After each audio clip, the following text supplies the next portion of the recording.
The stars are still above us, just as they were thousands of years ago. The fire has burned low. The sounds of the road, the hooves, the flutes, the gentle voices have quieted. But if you listen closely, something remains, not in volume, not in spectacle, but in presence. A breath in the wind, a trace in the dust, a soft reminder that the Silk Road was never just a road. It was, and still is, a way of being in the world. By now we've walked through deserts and mountains, through cities both thriving and forgotten. We've touched silks and spices, shared bread and stories, paused in temples and homes. We've seen how music moved, how belief flowed, how children laughed, and old dreams carried on. And maybe more than anything, we've felt that quiet truth that threads through it all. Connection. Because even across thousands of miles, even across language, faith or time, people on the Silk Road found ways to see each other. Through gifts, through ritual, through kindness, in the face of uncertainty.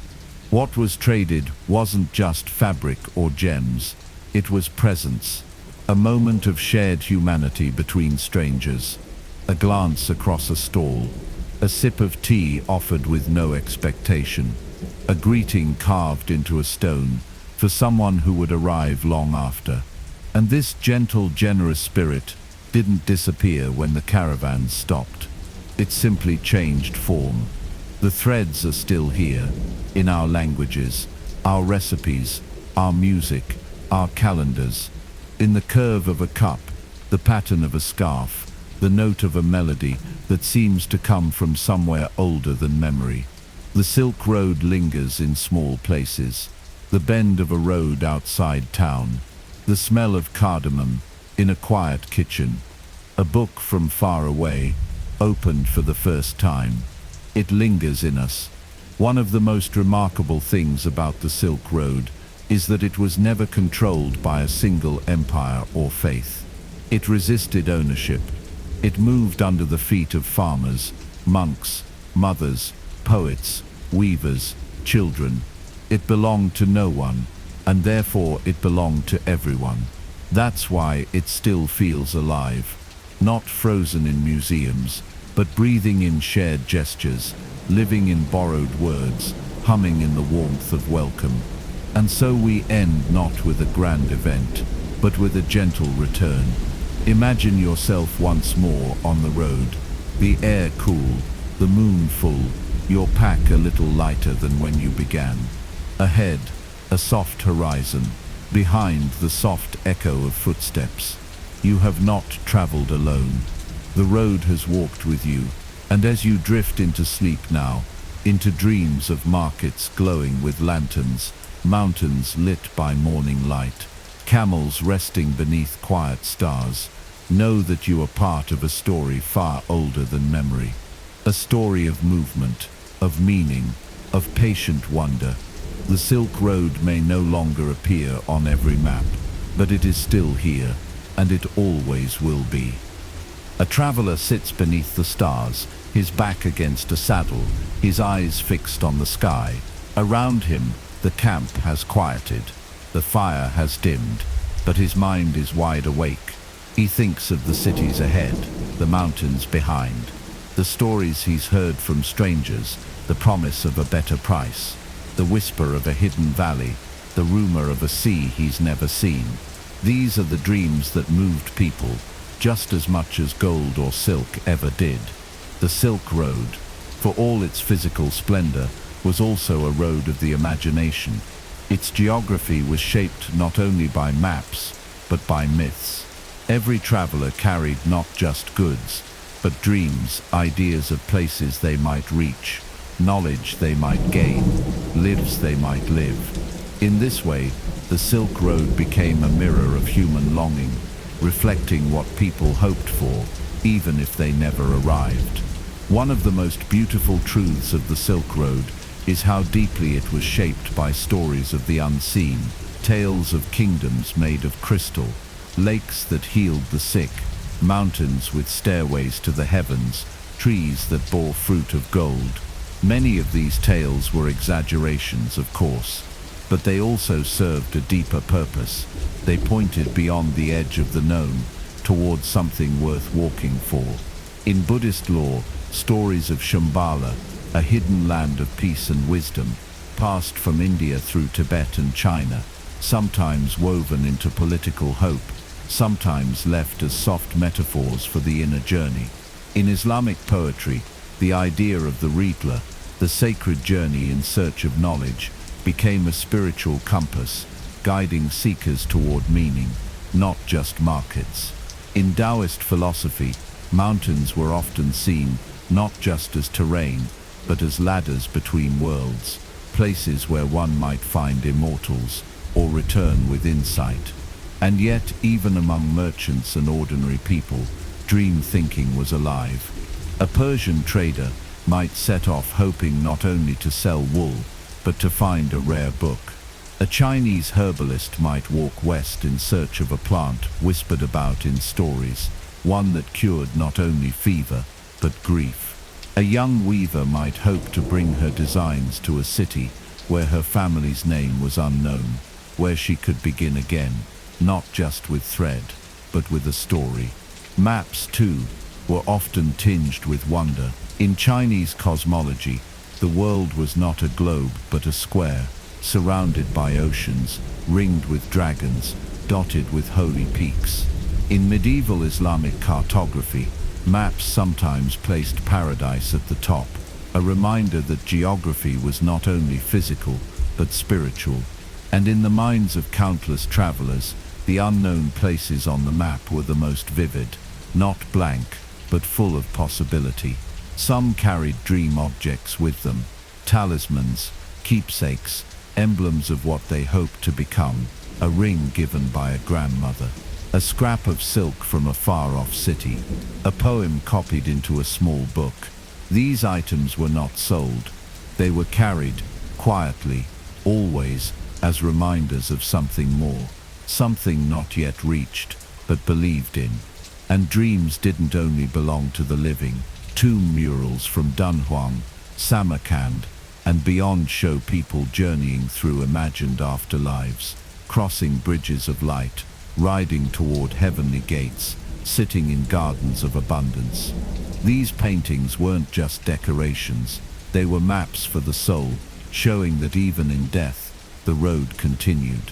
Even architecture along the Silk Road often pointed toward the sky. Minarets, pagodas, stupas, all vertical, all reaching. These weren't only functional structures, they were gestures, longing turned to stone. A way of saying, we are here, and we are looking up. One of the most poetic artifacts found along the road was a small wooden tablet from a ruined inn, inscribed in 2 languages. It was not a receipt or a list. It was a wish: may this house welcome peace. May those who pass grow wiser. May the stars remember us. No name, no date, just a quiet voice from the past, offering a dream to the future. And even now, the Silk Road lives in our dreams, not always consciously, but in the way we long for connection, for discovery, for the beauty of a place we've never been. When we imagine distant lands, when we feel drawn to a story in another tongue, when we reach across difference with curiosity instead of fear, we are walking that road again. So tonight, as the air grows still and our thoughts grow soft, let us dream a little. Let us imagine not just what was, but what could be. The Silk Road was not only a trail through the earth, it was, and still is, a path through the heart. Somewhere near a caravanserai, a child crouches in the dust, lining up a row of smooth stones. She's pretending they are horses, or warriors, or stars. It changes with each breath. Her older brother is helping unload goods from the family mule. Her younger sister is being rocked to sleep in a sling. The evening is quiet. A fire crackles nearby. In the soft murmur of traders greeting each other, laughter bubbles.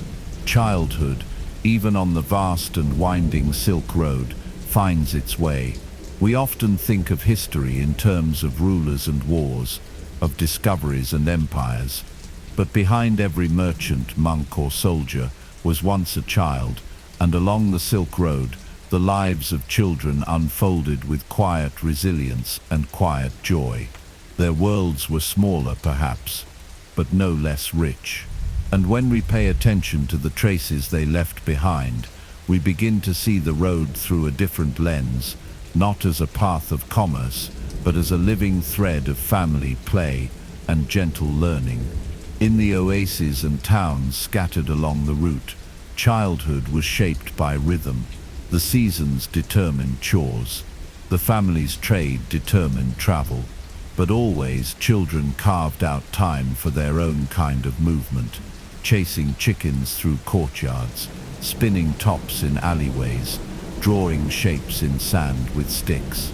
Simple games echoed across cultures, pebbles tossed and caught, races marked by shouted promises, rope games, balance tricks, riddles that still make children smile today. Toys were often handmade, crafted from what was nearby. Clay animals with etched backs, dolls made from rags and string, tiny carts pulled by thread, wooden swords and small shields for play battles. In grave sites across Central Asia, archaeologists have found miniature figurines, horses, camels, dogs, some still painted with bright mineral pigments. These weren't offerings to gods, they were companions for small hands. Music and storytelling were everywhere. Older siblings taught songs to younger ones. Lullabies echoed across courtyards, sometimes in multiple languages. A child might fall asleep to a Persian melody one night and wake to a Chinese folk song the next. Storytellers in the bazaars often drew crowds of children who listened wide-eyed to tales of flying carpets, talking animals, and faraway islands. Memory was passed this way, not in books but in breath. Education, too, followed the road. In larger cities, children might attend madrasas, Buddhist monastic schools, or Confucian academies. They learned not just reading and numbers, but manners, faith, and how to move through the world with respect. In smaller communities, education was woven into life. A merchant's child learned to count by weighing spices. A weaver's child learned patterns by watching the loom. A healer's child learned to recognize herbs by scent alone. Multilingualism was common, not because of ambition, but necessity. A child might grow up speaking Turkic at home, Sogdian in the market, Persian with neighbors, and hear Chinese from travelers. This mosaic of tongues didn't cause confusion. It created fluency in difference. And for many children, it meant they could grow into adults who could trade, translate, or simply listen across lines others could not cross. Of course, life was not always easy. Children worked. They herded animals, fetched water, prepared food, and helped tend younger siblings. In nomadic communities, they learned to ride almost as soon as they could walk, gripping saddles with tiny legs, learning to move with the wind. Illness was a danger, and the security of childhood often depended on the stability of the road. But through it all, there was play, there was tenderness. One of the most touching discoveries from a Silk Road tomb was a child's shoe, made of stitched felt, no more than 6 inches long. Its sole was worn down from use. Inside it, a rolled scrap of cloth with a faded drawing, a house, a tree, what might be a camel. We will never know the child's name, but the object tells us everything. They were loved. They were seen. Their world was real. Children's items were often made with care beyond their size.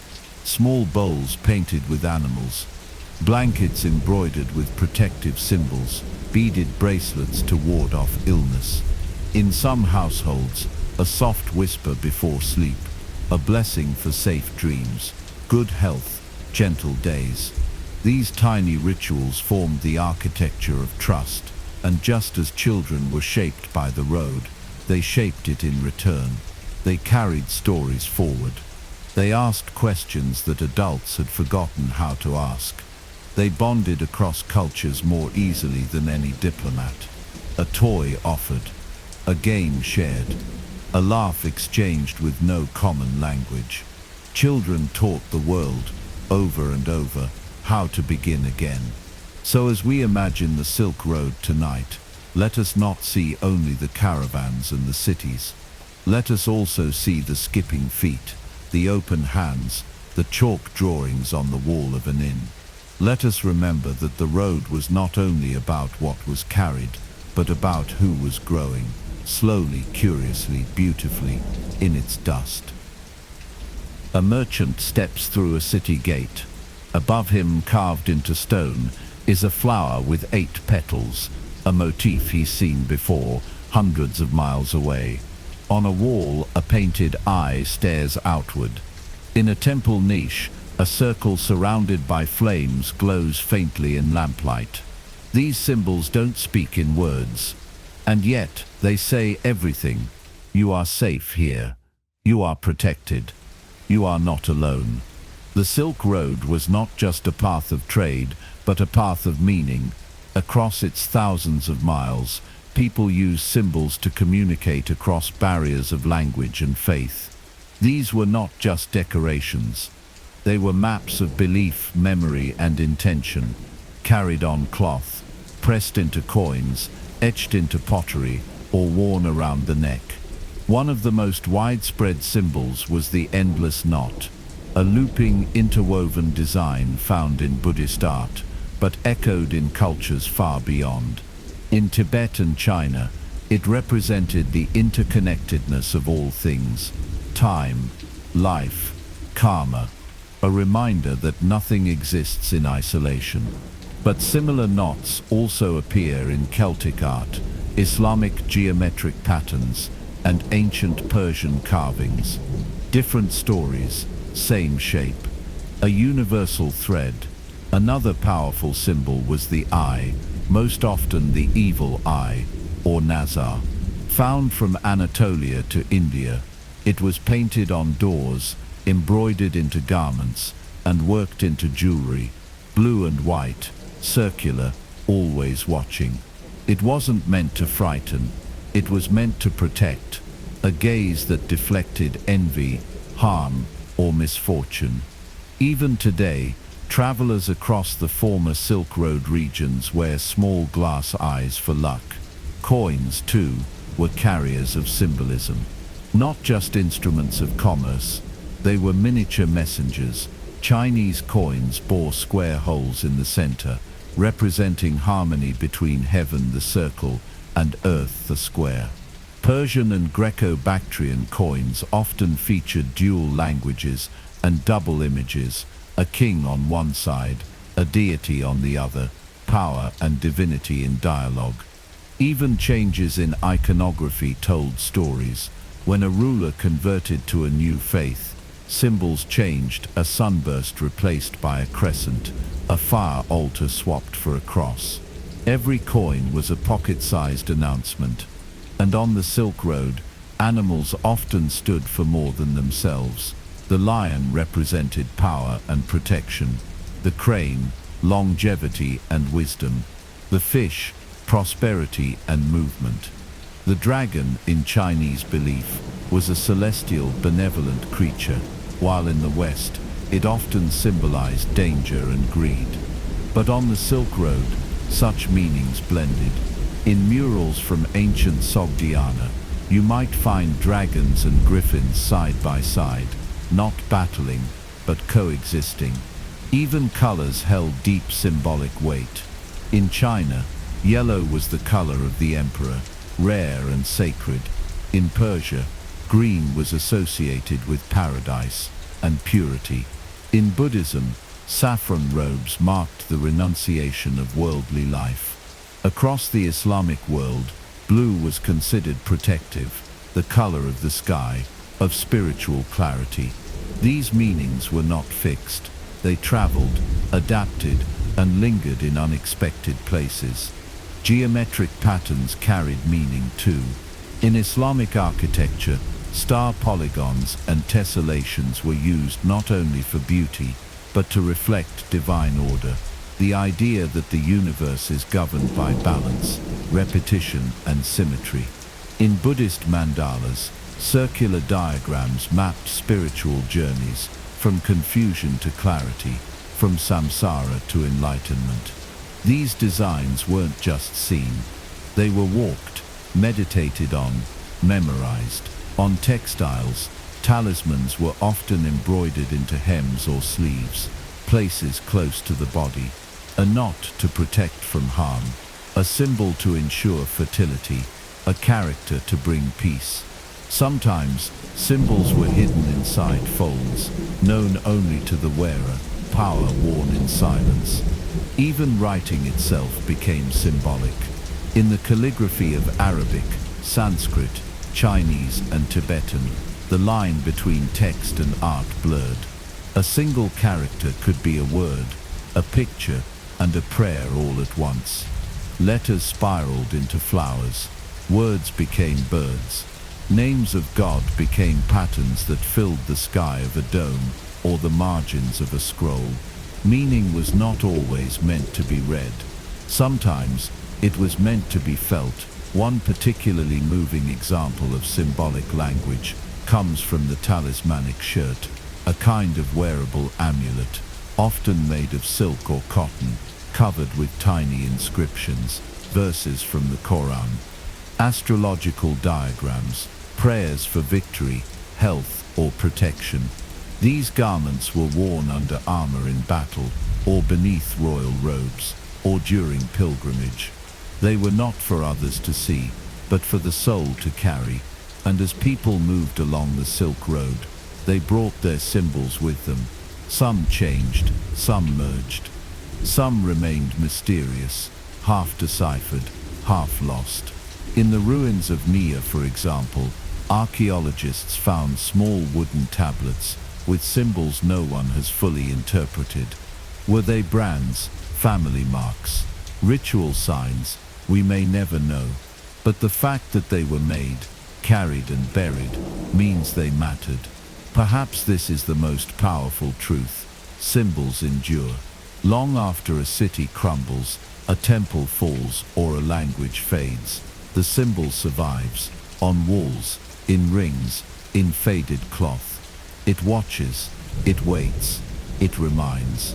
So as we near the quietest hours of night, let us imagine these signs, carved in doorways, hidden in robes, floating in lantern light. They were the silent language of the Silk Road, a language of shapes, a language of trust, a language still speaking, even now. Close your eyes and listen. At first, there is only wind, but then faint, layered, living, the world awakens. A flute rises in the distance, a tune both haunting and joyful. Hooves thud rhythmically against packed earth. A bell jingles softly with each sway of a camel's gait. In the marketplace, traders call out prices in a dozen languages. A child laughs. A prayer is sung. And above it all, the low hum of life. Ancient, wandering, and musical. The Silk Road was not silent. It was a symphony, composed over centuries, played not in concert halls, but in open air, on caravan trails, in echoing temples and crowded inns. The instruments may have changed, the notes may have wandered, but the road always had its own song. One of the most poetic aspects of the Silk Road is how music traveled just as much as goods did.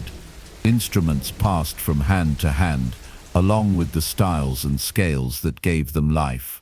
From China to the Mediterranean, a trail of strings, drums, flutes, and voice moved across mountains and deserts, shaping and reshaping the sound of civilizations. The pipa, a four-stringed lute-like instrument, has long been a symbol of Chinese music, but its shape and style likely descended from the Persian barbat, which itself was a cousin to the Arab oud. These instruments shared more than structure. They shared melodies, themes, emotions. A tune played in a Sogdian tavern might be recognized in some version by a court musician in Chang'an, and in turn might inspire a new composition in Samarkand. Flutes were common throughout the route, easy to carry, made from bamboo, bone, or reed. Their sound was intimate, almost like breath made audible. In the steppes of Central Asia, shepherds played the surnai, a piercing double reed flute that could carry across vast distances. In China, the xiao, a vertical flute, was used for meditation and storytelling. Its sound slow and melancholy, like wind through pine. Drums provided rhythm for festivals, for battle, for ceremony. Frame drums like the Persian daf added soft shimmering textures, while barrel drums thundered in celebration. In some cultures, small bells were tied to dancers' ankles or sewn into garments, creating music with each movement. The body became its own instrument. And then there were voices. The human voice was perhaps the most flexible and far-reaching instrument of all. Along the Silk Road, song served many purposes: lullaby, epic, prayer, joke, lament. Nomads sang to their animals. Monks chanted before dawn. Traders sang work songs as they loaded and unloaded their goods. And in the evening, music was often shared, around fires, beside fountains, under starlight. One of the most fascinating traditions to travel along the Silk Road was throat singing, particularly in Mongolia and Tuva. This style allows the singer to produce multiple notes at once, creating a haunting harmonic resonance that seems almost otherworldly. Meant to imitate the sounds of nature, wind, water, animals, it blurred the boundary between human and world. Travelers hearing it for the first time often spoke of its dreamlike effect. In temples and shrines, sound became sacred. Buddhist chants, deep, slow, cyclical, echoed through stone corridors, believed to purify the soul and guide the mind toward calm. In Islamic lands, the adhan, or call to prayer, rose from minarets 5 times a day, not shouted, but sung, like a thread of devotion tying the sky to the earth. Zoroastrian ceremonies included rhythmic recitations in ancient Avestan, carried out beside sacred fires. Jewish communities sang the Shabbat blessings in minor keys passed down through generations. Each of these traditions evolved, overlapped, and borrowed. Persian rhythms found their way into Turkic ballads. Indian ragas influenced Chinese melodies. Arabic makams, musical modes rich with emotional meaning, echoed in the improvisations of musicians from Cairo to Kashgar. The road did not erase differences, it let them harmonize. Even in marketplaces, sound created its own music.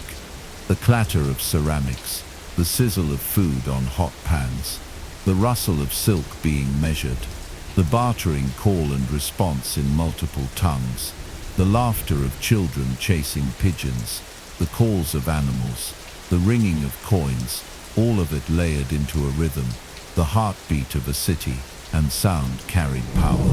A particular melody might serve as a merchant's calling card. A familiar chant might bring comfort to someone far from home. A bird's cry, recognized by its tone, might signal a coming change in weather. In a world where written language was not always shared, music became the most democratic of messages. It crossed barriers without translation. It soothed, excited, united. Even now, echoes of the Silk Road linger in music. You can hear it in the pentatonic scales of East Asian folk songs, in the melodies of Sufi poetry set to music, in the drone of Central Asian string instruments, in lullabies sung in languages no longer spoken, passed down not as documents, but as memories wrapped in sound. So tonight, as we rest again beneath the stars, let us listen, not just to silence, but to the echoes it holds. A string plucked long ago still vibrates, faintly, across the centuries, and the Silk Road, in all its richness, still sings.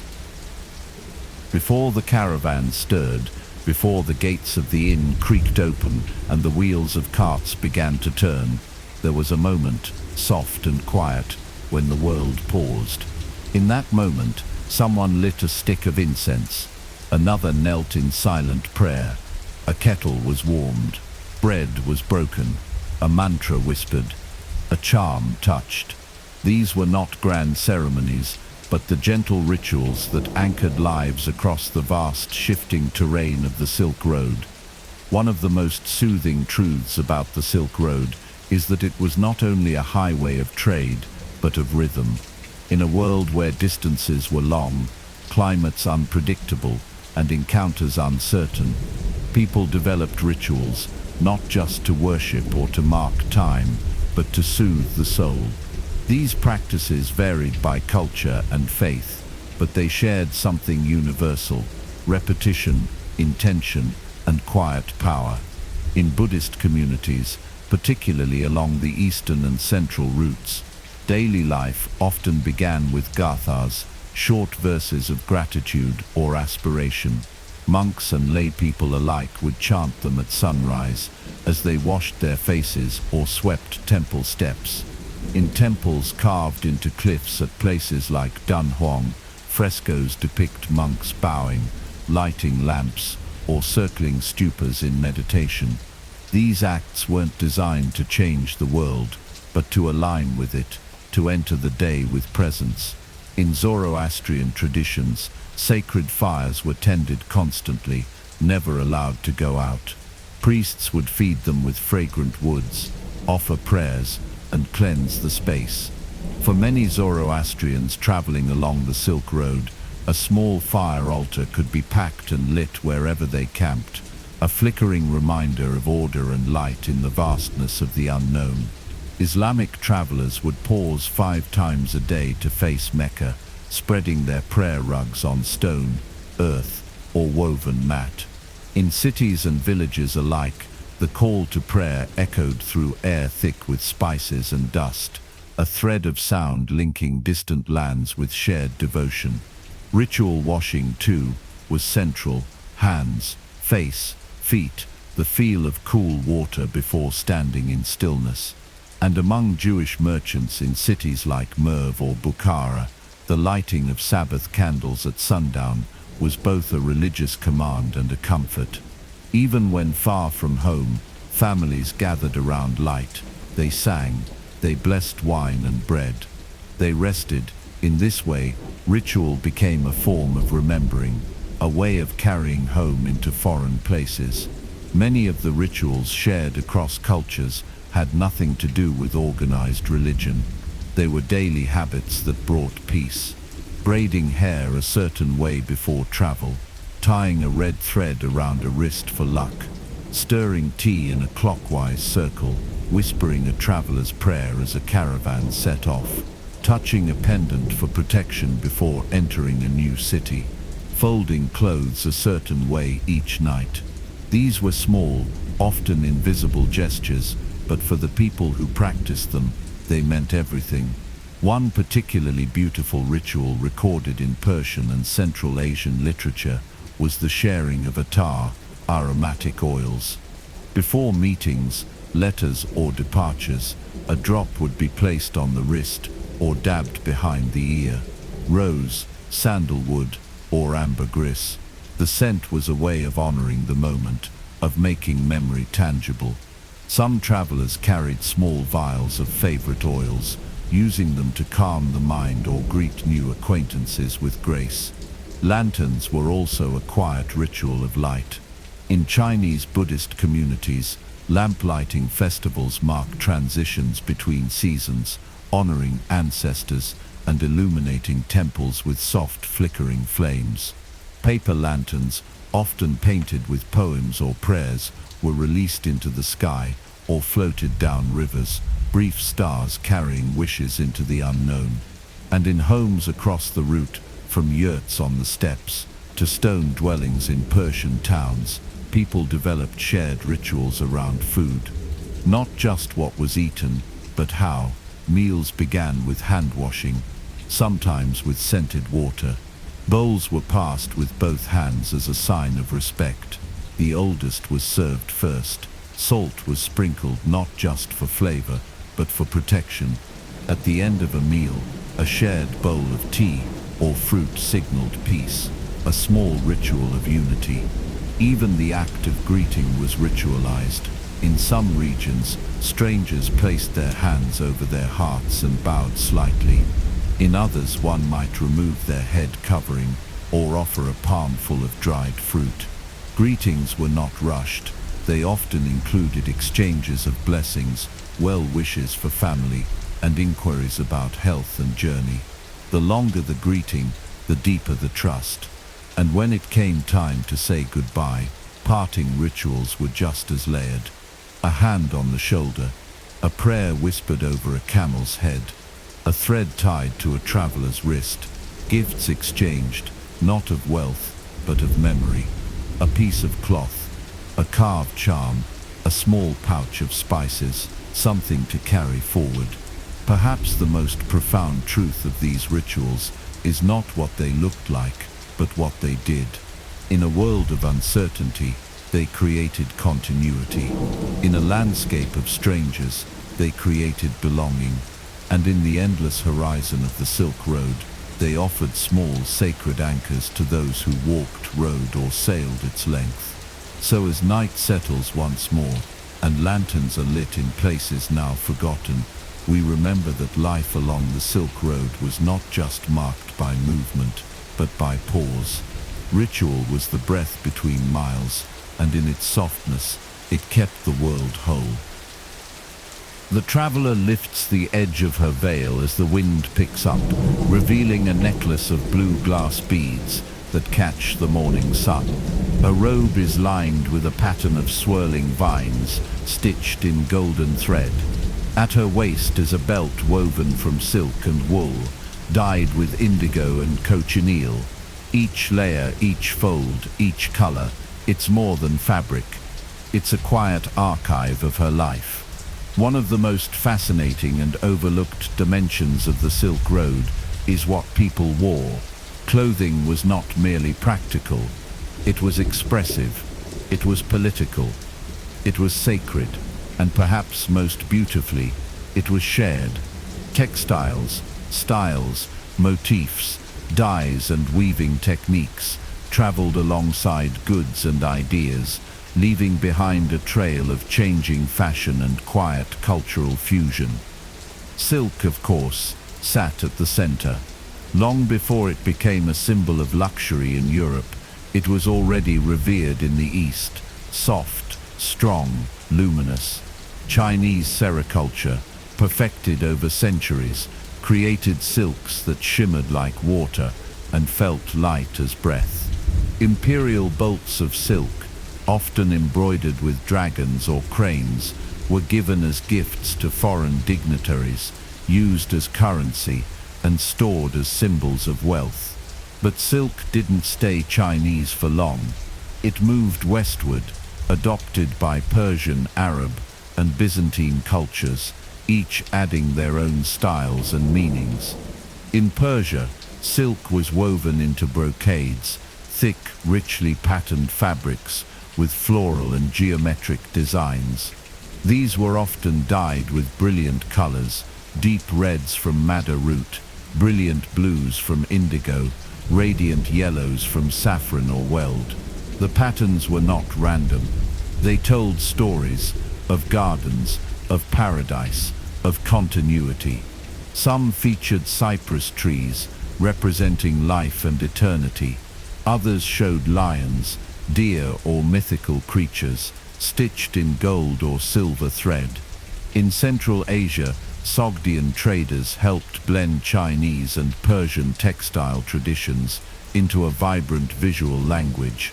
Garments were often made from multiple fabrics, a patchwork of prestige, with silk from China, wool from the steppes, and cotton from India. And these weren't just for the wealthy. Even ordinary traders took great care in what they wore. A well-chosen tunic could signal not only one's status, but one's knowledge of the world. Clothing also functioned as communication. Certain motifs, such as cloud collars, lotus flowers, or pearl medallions, held meanings understood across cultures. A robe with the right pattern could indicate religious belief, ethnic identity, or social rank. Chinese officials wore garments with square badges, embroidered with birds or animals, each symbol marking their place in the bureaucracy. A crane for high rank, a goose for a lower one. The symbolism crossed into Korea, Vietnam, and even the Islamic world, where robes were often gifted in ceremonies of allegiance and gratitude. Some of the most exquisite garments discovered along the Silk Road have come from burial sites. In the dry climate of the Tarim Basin, ancient fabrics have survived remarkably well, including wool tunics with plaid patterns, felted hats, and silk robes adorned with beads. These weren't ceremonial costumes. They were everyday clothes, worn, patched, lived in. And yet they glow with personality. A child's sleeve stitched with care, a waistband frayed from long travel, a shoe shaped to a particular stride. The diversity of textiles also tells a story of exchange. Cotton, for instance, originated in the Indus Valley, but was adopted widely across the Silk Road. It was light, breathable, and easier to wash than wool or silk, ideal for warmer climates. Linen, made from flax, came from Egypt and the Mediterranean. Wool, abundant on the steppes, was thick and insulating, perfect for highland winters. A single person might wear all three in one outfit: a cotton underlayer, a wool cloak, and a silk scarf tied at the throat. Dyes, too, traveled. Indigo cakes were traded like treasure. Lapis lazuli from Afghanistan was used not just in paint, but sometimes in fabric to create rare hues. Cochineal, a red dye derived from insects, became so prized that it later reshaped economies across oceans. On the Silk Road, color was currency, and in many places, only certain classes could wear specific colors: saffron yellow for monks, crimson for nobility, undyed white for mourning. Jewelry accompanied the garments: glass beads from the Roman Empire, jade from China, turquoise from Persia, amber from the Baltic. Bracelets were more than adornment. They were amulets, charms, reminders. A necklace might carry a piece of someone's homeland. Earrings might signal marital status. Hairpins told stories of age, class, and fashion. Perhaps one of the most fascinating truths is that some designs remain with us today, not in museums but in closets. The Persian bote, or teardrop pattern, evolved into the paisley that appears on scarves and shawls. Chinese cloud motifs influenced wave patterns in Japanese kimono. The silk ties worn with modern suits owe their heritage to Central Asian neck scarves. Even the structure of modern coats can trace its lineage to Mongol riding jackets, designed for both warmth and mobility. What we wear today is stitched with history. And so, as the caravan settles for the night, and cloaks are pulled tighter against the wind, we imagine the fabric not only as protection from the elements, but as memory, worn close to the skin. Each fold a layer of identity, each stitch a trace of someone else's hands. The Silk Road clothed more than bodies. It clothed cultures, and in the silence of cloth, it carried stories the tongue could never fully say. In the early light of dawn, before the noise of the day begins, a single shape moves across the horizon. Tall, deliberate, swaying gently with the sand, a Bactrian camel, two humps rising like hills against the sky. It moves slowly, but surely, each step pressing softly into the earth. Its eyes are long lashed against dust. Its breath curls in the chill. It knows the desert better than most men ever will, and in the silence of its motion, it carries more than goods. It carries memory. When we imagine the Silk Road, we picture the merchants, the cities, the wares, but behind it all was a silent army of animals, camels, horses, yaks, donkeys, mules, oxen, elephants, falcons, dogs, pigeons, silkworms. Each had a role. Each shaped the journey, and without them, the Silk Road would never have existed.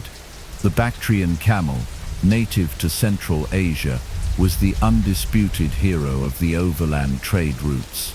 Unlike its one-humped Arabian cousin, the Bactrian camel could endure freezing winters and scorching summers. It could carry loads up to 600 pounds, survive for days without water, and navigate dunes and snowfields with equal skill. It had wide, padded feet that left soft prints in sand, a double coat that shed with the seasons, and an extraordinary memory, said to be able to find water sources remembered from years before. But the camel was more than a beast of burden. It was a traveling companion. Traders often spoke to their camels, named them, rested beside them in the evening, as one might with a friend. Paintings from Chinese tombs show camels decorated with tassels and bells, their heads high, their eyes calm. In Buddhist art from Dunhuang, camels sometimes even appear as spiritual guides, ferrying travelers not just through the desert, but through life's hardships. In Islamic tradition, the camel's patience became a metaphor for divine endurance. And then there were the horses, especially those from the Fergana Valley, prized by Chinese emperors as the heavenly horses. Swift, strong and elegant, these animals were not just valuable, they were legendary. So desired were they by the Han dynasty that wars were fought over them, tribute demanded, and entire diplomatic missions launched to secure their bloodlines. To the Chinese, these horses symbolized not just speed, but heavenly power, their sweat said to be tinged with blood, a sign of divine favor. These horses changed warfare, travel, and communication. Couriers on horseback could outrun caravans by days. Messages, goods, even delicate silks could be transported at unprecedented speed. Mongol messengers, later in history, used a system of relay stations, each with fresh horses, allowing news to travel across thousands of miles in mere days. Without the horse, empire would have moved more slowly, the world would have been smaller. Other animals played subtler roles. Donkeys and mules, though less glamorous, were essential for mountainous terrain. Their sure-footedness and calm temperament made them ideal for narrow passes and unstable paths. Yaks in the high Himalayas carried loads through snow and thin air, their breath steaming, their long fur rippling with each step. Elephants in India and Southeast Asia transported goods and timber. Oxen pulled carts in the lowlands. And then there were the silkworms. It is one of the most quietly astonishing facts in history that an entire international network, the Silk Road itself, was named after a creature smaller than a man's finger. The Bombyx mori, or domesticated silkworm, was central to China's early economy. Fed exclusively on mulberry leaves, these tiny creatures spun cocoons of a single thread, hundreds of meters long, that could be unwound and woven into fabric. For centuries, The secret of sericulture, silk farming, was guarded closely by the Chinese Empire. Exporting silkworms or revealing the process was punishable by death. And yet, as with all things on the Silk Road, secrets have a way of slipping.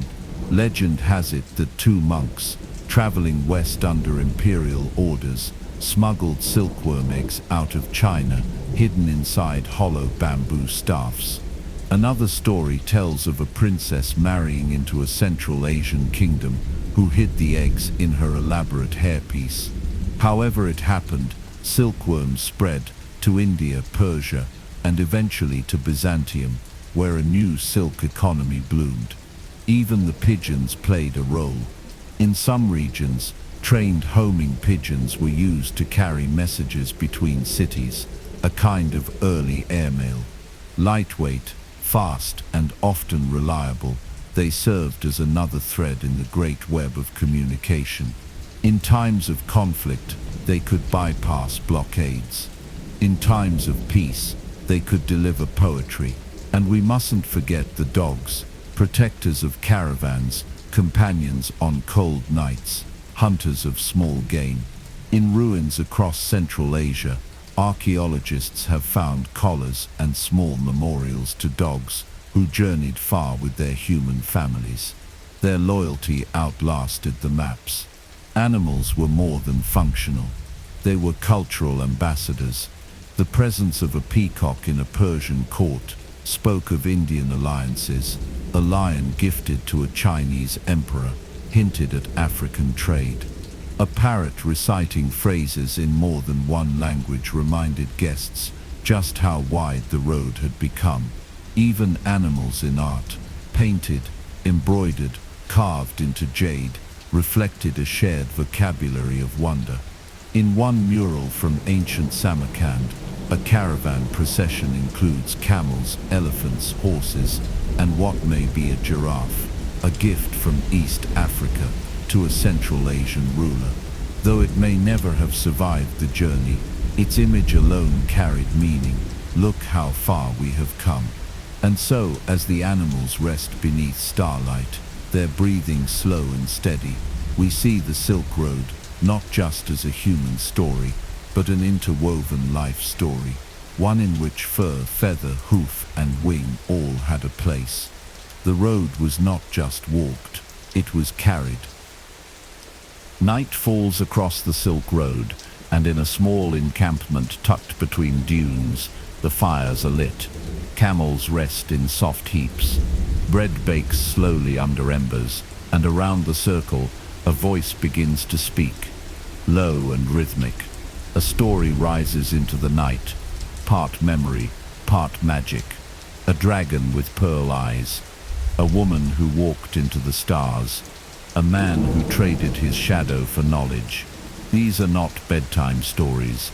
They are soul stories, carried from land to land, reshaped along the way, but always listened to with quiet wonder. One of the most beautiful truths of the Silk Road is how it allowed tales to travel. In a time before global media, the way people learned about distant lands, cultures, and even moral values was through story. These tales weren't just entertainment, they were vehicles for history, wisdom, identity, and hope. And because the Silk Road was a meeting place of so many different worlds, stories didn't just move, they blended. Take, for instance, the legend of the phoenix.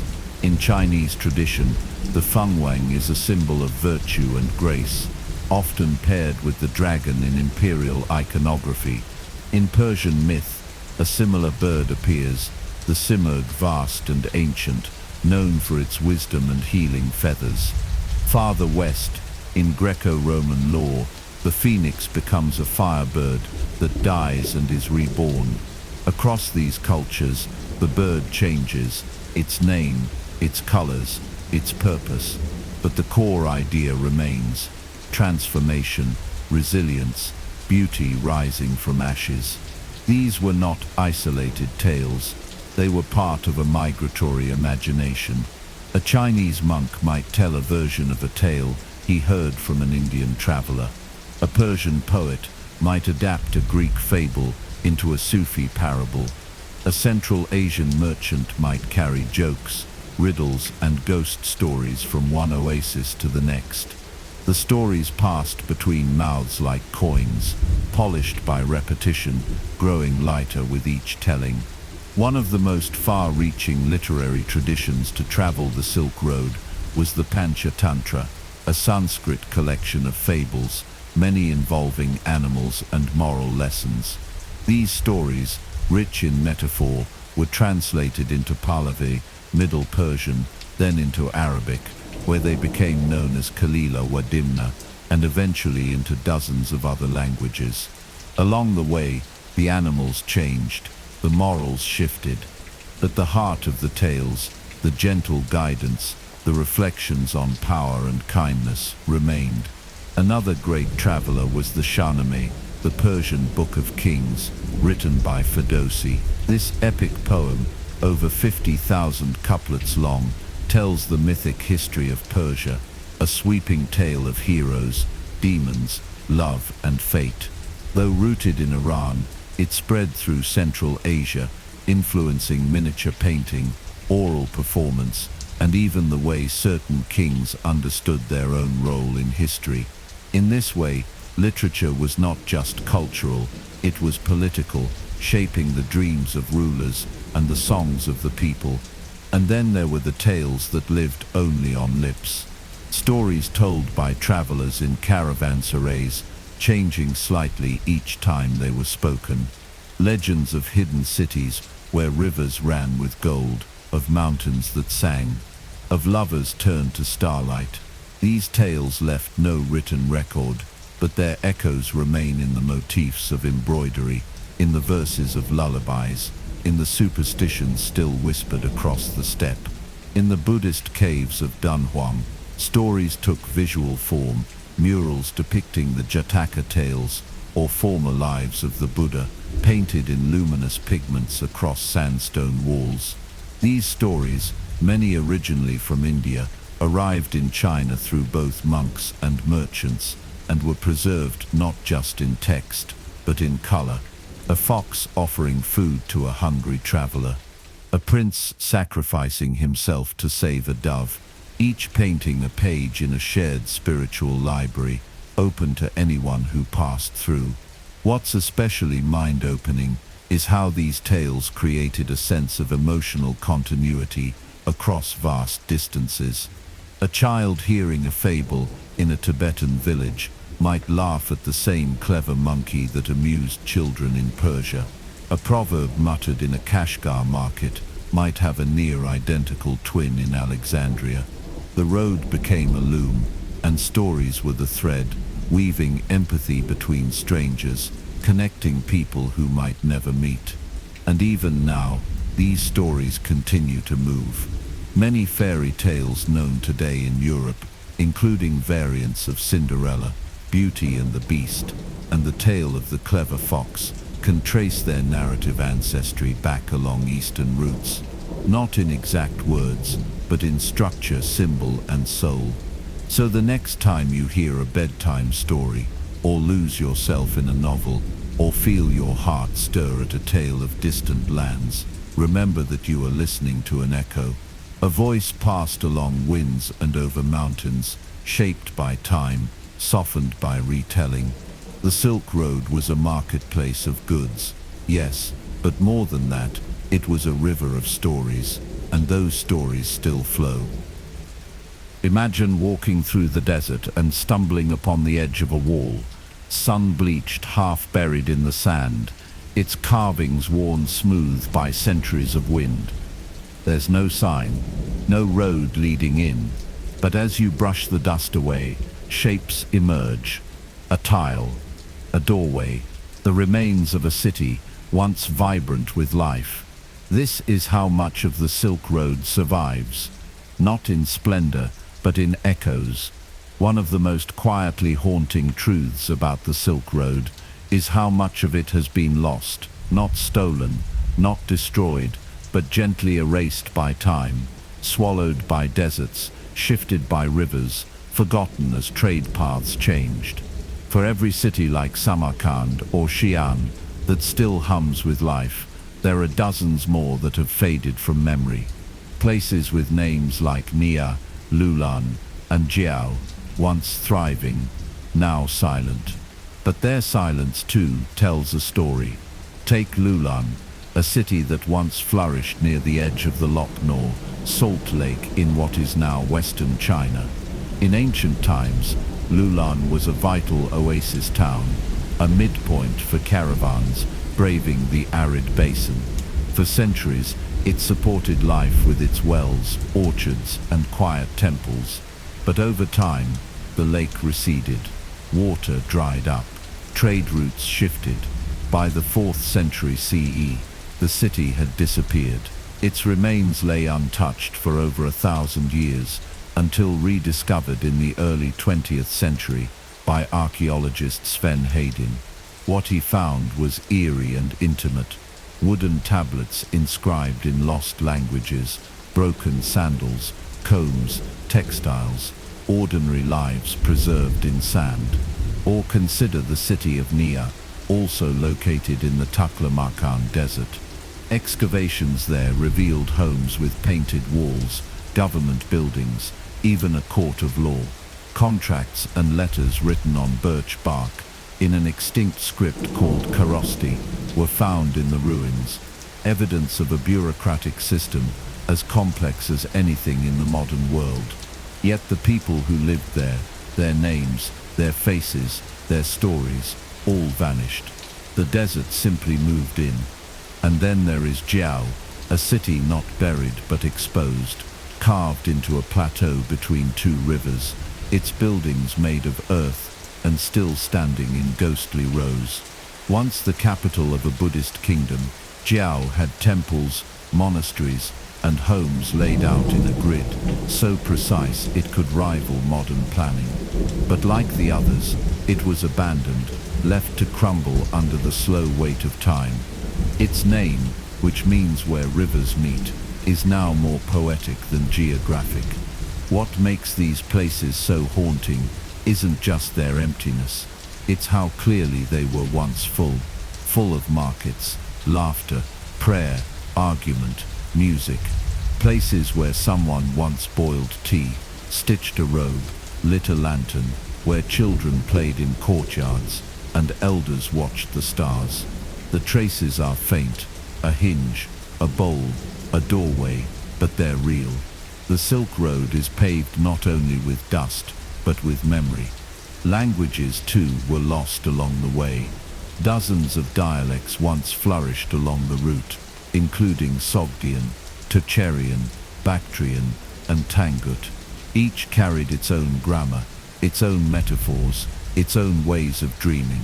Today, many survive only in fragments, inscriptions on cave walls, prayer scrolls, faded letters sent home from distant lands. Linguists work like archaeologists, piecing together syntax from a handful of surviving phrases, like glimmers of light through a cracked window. And yet, in their disappearance, these cultures left something lasting. Words that entered other languages, foods that became staples in other lands, musical scales, carving styles, and rituals that outlived their origins. A city may vanish, but a lullaby it once sang might still be hummed on the far side of the world. One of the most poetic symbols of this quiet loss is the Silk Road's trees. In many abandoned cities, the only living remnant is the grove, mulberry, apricot, or poplar trees, still rooted in forgotten courtyards. Their fruit drops into silence. Their leaves rustle in wind no longer heard by the people who planted them. And yet, they go on, living archives of a world gone quiet. Sometimes, entire religions fade as well. The temples of the now lost kingdom of Khotan once housed a unique blend of Buddhist, animist, and Iranian beliefs. Pilgrims came from far away to offer prayers. Now the statues lie broken, their faces worn away by centuries of sand. But beneath them, archaeologists have found prayer slips, small pieces of parchment with handwritten wishes. Some are as mundane as safe travel, others are more mysterious. Let the dream return, let the sky open, let her be remembered. And so, even in what's gone, there is presence. The Silk Road teaches us that forgetting is not the same as vanishing, that even the quietest life leaves a shadow, that beneath the surface of what we see, countless layers of meaning remain, waiting to be uncovered, retold, reimagined. In this way, the Silk Road continues to speak, not through what it preserved, but through what it nearly lost. A whisper in the dunes, a fragment of cloth, a name no longer spoken, but still written in stone. The traveler arrives at dusk, wrapped in the golden hush of evening. His camel stirs dust into the air, slow and tired. In the distance, a low structure appears, stone walls, a broad wooden door, the soft glow of firelight within. He dismounts, legs stiff from the journey, and approaches. No names are exchanged. No gold is offered. Yet the door opens. A bowl of soup is placed in his hands. A blanket is spread beside the hearth. He is safe. He is home. At least for tonight. This was the spirit of hospitality along the Silk Road. One of the most quietly astonishing truths of the ancient world is that it was often held together not by armies or treaties, but by a shared code of welcome. In lands where travel was slow, dangerous, and uncertain, the offer of shelter could mean life or death. And so, over centuries, entire cultures built rituals around the act of receiving the stranger. Nowhere was this more evident than in the caravanserai, the inn of the Silk Road. These were not inns in the modern sense, but fortified complexes built specifically for travelers and their animals. Found at intervals of a day's journey along trade routes, they were positioned like stepping stones across deserts and plains. High walls offered protection. Courtyards provided rest. Water wells and stables were standard. Rooms ranged from bare stone cells to richly appointed chambers, depending on region and wealth. But the purpose was always the same: refuge. One of the most mind-bending facts is how universally respected these spaces were. Even rival traders or people from opposing faiths could rest under the same roof without fear. Inside a caravanserai, neutrality reigned. Some even had written codes, posted in several languages, forbidding theft, violence, or the use of weapons. And this wasn't just custom, it was sacred. In Islam, hospitality is a moral duty. In Buddhism, generosity to travelers is seen as a virtue. In Zoroastrianism, the care of guests is a reflection of cosmic order. Across cultures, the stranger was a mirror of the divine. Food, unsurprisingly, was central to this ritual. A guest might be offered bread and salt, two of the most symbolic and universal foods. Bread, the fruit of labor and land. Salt, a preserver, a purifier, a covenant. In many regions, to share salt with someone was a gesture of trust, binding host and guest in a brief sacred alliance. Other meals might include stewed lentils, flatbreads, yogurt, dried fruit, or a bit of meat, simple, nourishing, and carefully prepared.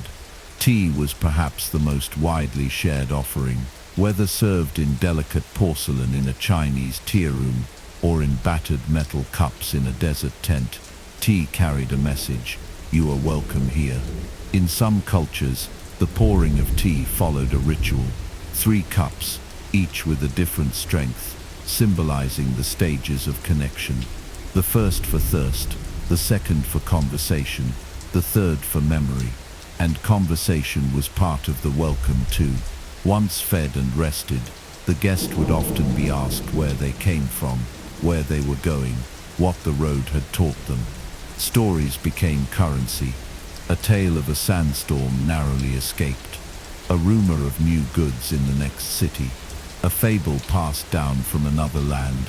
Caravanserais were not just places of rest, they were forums. Ideas passed between people like cups of water.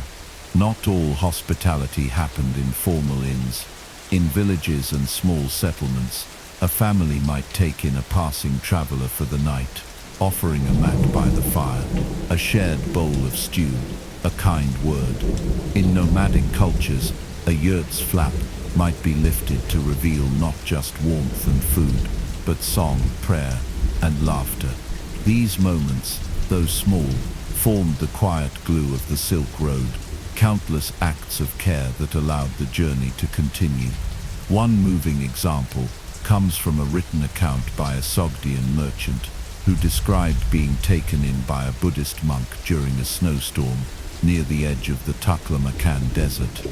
The monk had little, but offered warm rice, dried dates and silence. They didn't speak the same language, but in the firelight, they sat together, the storm howling outside. The merchant called it the kindest moment of his life. And so we begin to understand, the Silk Road was not only about movement, but about pause, about the spaces in between, the quiet rest between the miles. And it was in those pauses, those courtyards, kitchens and corners of the world, that people remembered their own humanity. Hospitality wasn't an accessory to trade, it was a condition of it. Even today, you can find remnants of these traditions. In Central Asia, travelers are still welcomed with bread and salt. In Iranian homes, tea is still poured with ceremonial grace. In parts of Western China, old caravanserais stand as quiet ruins, their stones weathered, their courtyards open to the sky. Some have become museums. Others are simply places where locals still gather to share tea, laughter and stories. And so the next time you welcome someone into your home, whether with tea, a warm light, or simply a place to sit, remember that you're continuing an ancient tradition, a ritual that helped connect 1,000 cities, a kindness that once stretched across mountains and deserts, a promise that, no matter how far you've traveled, you are no longer alone. Somewhere in a dusty courtyard, shaded by the broad leaves of a fig tree, a man leans over a sheet of parchment. His fingers are stained with ink. A compass rests nearby. His face is weathered from wind and sand, and in front of him, slowly taking shape, is the world as he knows it. Cities drawn as circles, rivers as winding lines, mountain ranges like the backs of sleeping animals. This is not just a map. It is a memory, a collection of places seen, names heard, and dreams imagined. One of the lesser-known but deeply profound legacies of the Silk Road is how it changed the way people understood geography, not just in terms of land and sea, but in how they related to the world itself. The road may not have been drawn in stone, but it was drawn in minds. And over time, those mental maps became ink on scrolls, stories in books, and eventually the foundation for how we chart the planet today. In the early centuries of Silk Road travel, most navigation was done by oral tradition. Traders relied on experienced guides, on stories passed from one generation to the next. A landmark wasn't just a mountain, it was a tale, a proverb, a warning. But as trade intensified, something remarkable began to happen. People started to record. They kept logs of distances, sketches of cities, accounts of road conditions, local currencies, dialects and customs. The act of mapping shifted from folklore to formal study. One of the most extraordinary figures of Silk Road cartography was al-Idrisi, a 12th century Muslim geographer who created one of the most detailed maps of the known world for the Norman King Roger II of Sicily. Though he lived far from the Silk Road's core, his map was built from information gathered by travelers, merchants and explorers who had moved along those ancient paths.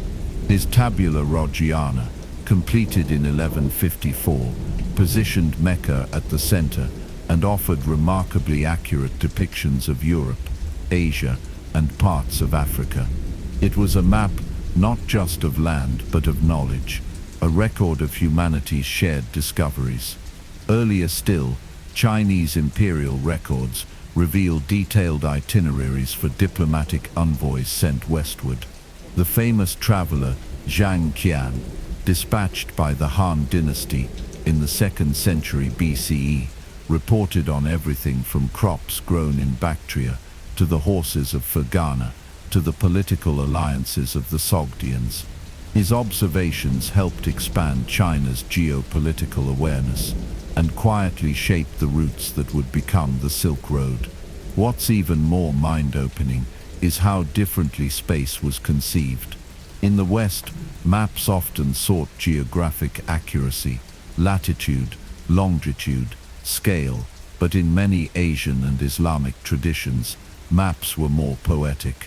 They reflected the relative importance of places rather than strict proportions. A holy city might be drawn larger than a capital. A sacred river might curve impossibly just to keep it close to the heart of the traveler. In this way, maps were not just tools, they were cosmologies, reflections of how the world felt. And not all maps were made with ink. Memory was its own cartography. Merchants carried mental maps, sensory impressions of the road, the smell of a certain city's spice market, the taste of a well's water, the shape of a skyline at dawn. These memories, shared aloud in caravanserais, formed living atlases passed through conversation. Some scholars believe that stories themselves functioned as directional aids, with landmarks remembered through verses or rhymes, blending utility with art. There were also star maps, constellations used not just for storytelling, but for navigation. In the cold desert night, traders and guides looked upward, finding their way by the arc of the Big Dipper, the rising of Orion, the position of Polaris. These celestial guides became so ingrained in travel culture that they appeared in textiles, carvings, and even jewelry, worn not just for ornament, but for orientation. And while many maps were focused on land, maritime versions also evolved. The southern route of the Silk Road, spanning from ports in China and Southeast Asia to India, the Arabian Peninsula, and East Africa, required a different kind of cartography, one that included wind patterns, ocean currents, and monsoon cycles. These were not static maps but fluid charts, often redrawn with each journey. One especially poetic tradition emerged in medieval Islamic navigation, Kitab al-Fa'id fi Usulum al-Bahr, wal Qa'id fi Zu, information on the principles and rules of navigation. These texts combined practical sailing instructions with philosophical reflections on the sea's mystery and symbolism. To sail was not only to move, but to witness, to be changed. The Silk Road too changed those who mapped it. Whether they were Chinese scribes recording outposts, Persian polymaths sketching celestial globes, or European monks copying tales from travelers, the act of mapping became a form of storytelling, a way of saying, I was here, I saw this, it mattered. Even today, fragments of Silk Road cartography remain, in Chinese historical archives, in Persian illuminated manuscripts, in Arabic treatises on stars and shadows, in the way some cities still align their streets with ancient trade routes, or in the names of neighborhoods that hint at forgotten connections, Little Samarkand, Spice Street, Pilgrim's Lane. So the next time you look at a map, digital or paper, pause for a moment. Trace your finger across a line. Imagine that line as a mountain trail, a river ford, a sand-blown pass. Know that centuries ago, someone made that journey, not with satellites, but with memory, hope, and a willingness to be transformed. The Silk Road was not just a road across the world, it was a way of learning how to see it. In a quiet room tucked behind a market stall, a healer crushes dried petals between stone. The scent of rose, saffron, and frankincense drifts into the air, mingling with steam rising from a copper pot. On the wall, bundles of herbs hang like muted fireworks, lavender from the steppes, ginger from the south, turmeric wrapped in cloth. There are scrolls too, brittle with age, bearing diagrams of the body, pathways of energy, instructions for healing wounds and spirits alike. This is medicine along the Silk Road, and its story is more connected and more complex than we often realize. One of the most remarkable aspects of the Silk Road is how it served as a circulatory system for healing knowledge. Long before modern hospitals or pharmaceutical science, civilizations sought to understand illness through observation, balance, and botanical wisdom. But rather than each culture developing in isolation, the Silk Road allowed these traditions to meet, to trade cures, techniques, and philosophies like merchants exchanging spices in a bazaar.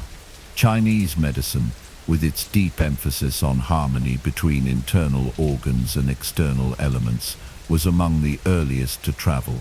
Concepts like qi, the vital life force, the balance of yin and yang, and the flow of energy through meridians formed the backbone of Chinese healing, and as this knowledge moved west, it encountered systems that both resonated with and challenged its views. For instance, in India, the Ayurvedic tradition focused on balancing bodily humors, diet and spirit, a system similarly rooted in natural elements, but with different principles and terms. The Silk Road became a bridge between these worldviews. In Persia and the Islamic world, medicine took another shape, one grounded in Greek philosophy and refined through Arabic scholarship. The work of Hippocrates and Galen, translated and expanded by scholars like Avicenna, Ibn Sina, formed the basis of a sophisticated medical science that categorized diseases, anatomy, and pharmacology with astonishing detail.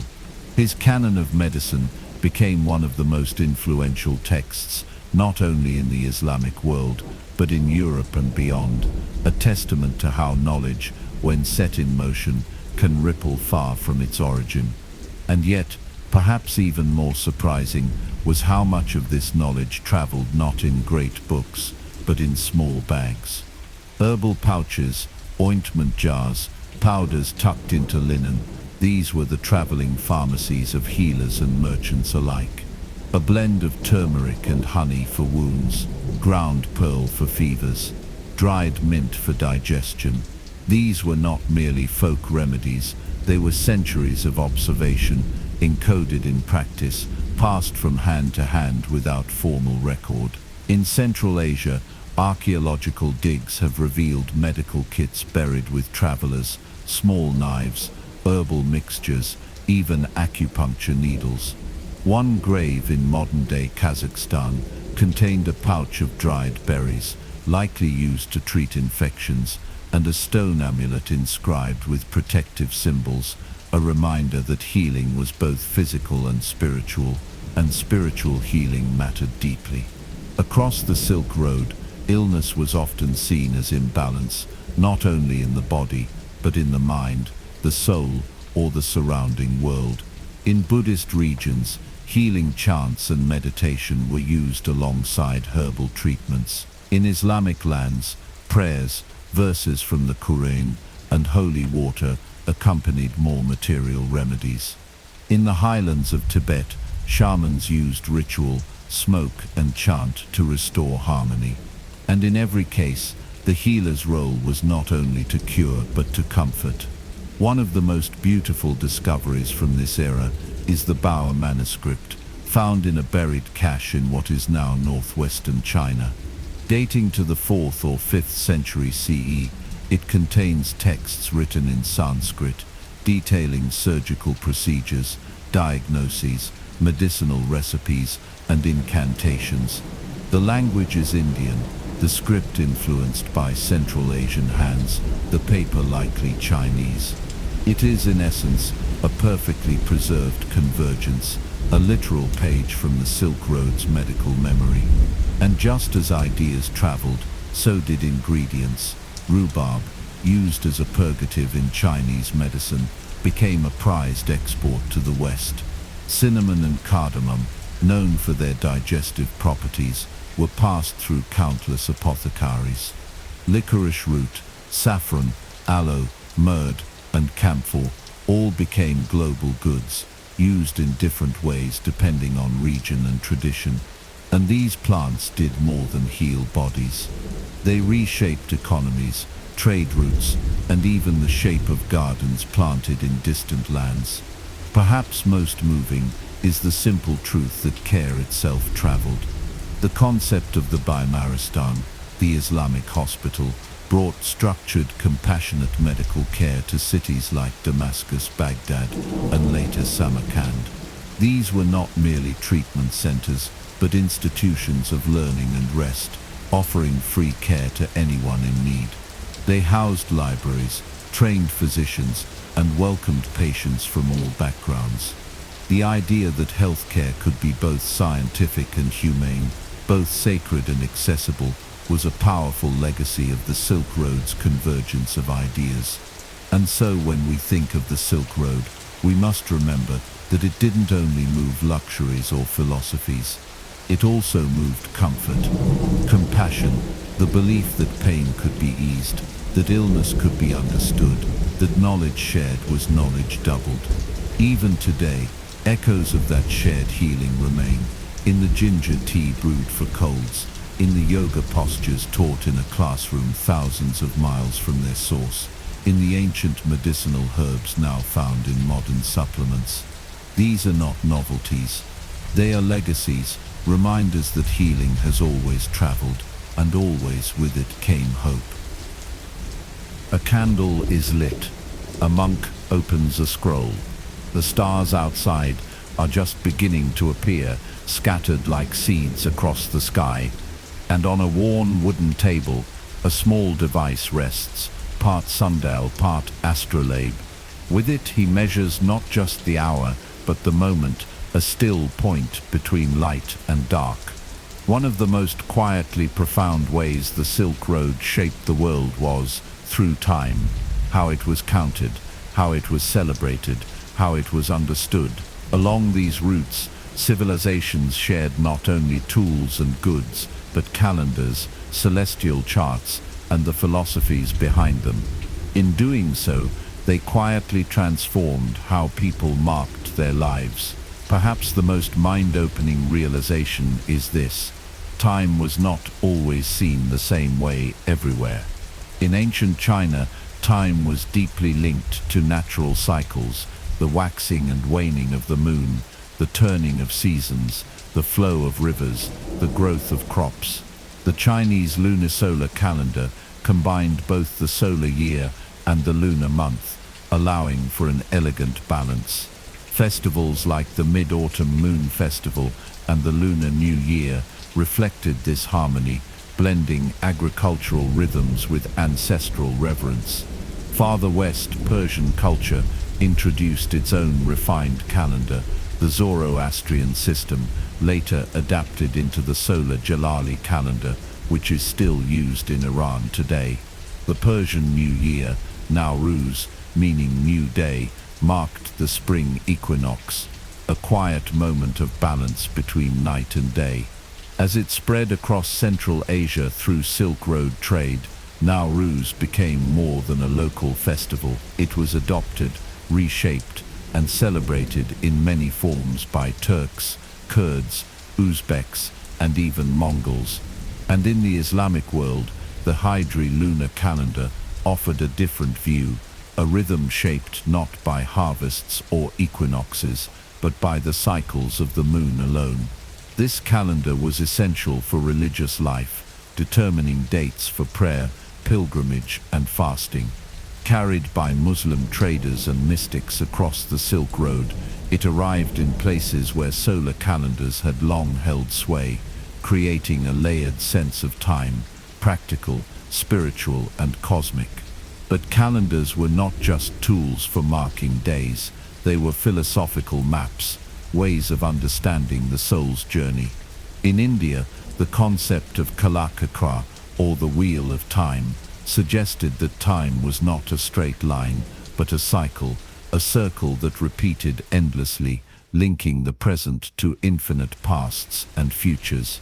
This idea, part of both Hindu and Buddhist cosmology, traveled with monks along the Silk Road and took root in Tibetan Buddhist thought, where entire mandalas were created to represent the turning of cosmic time.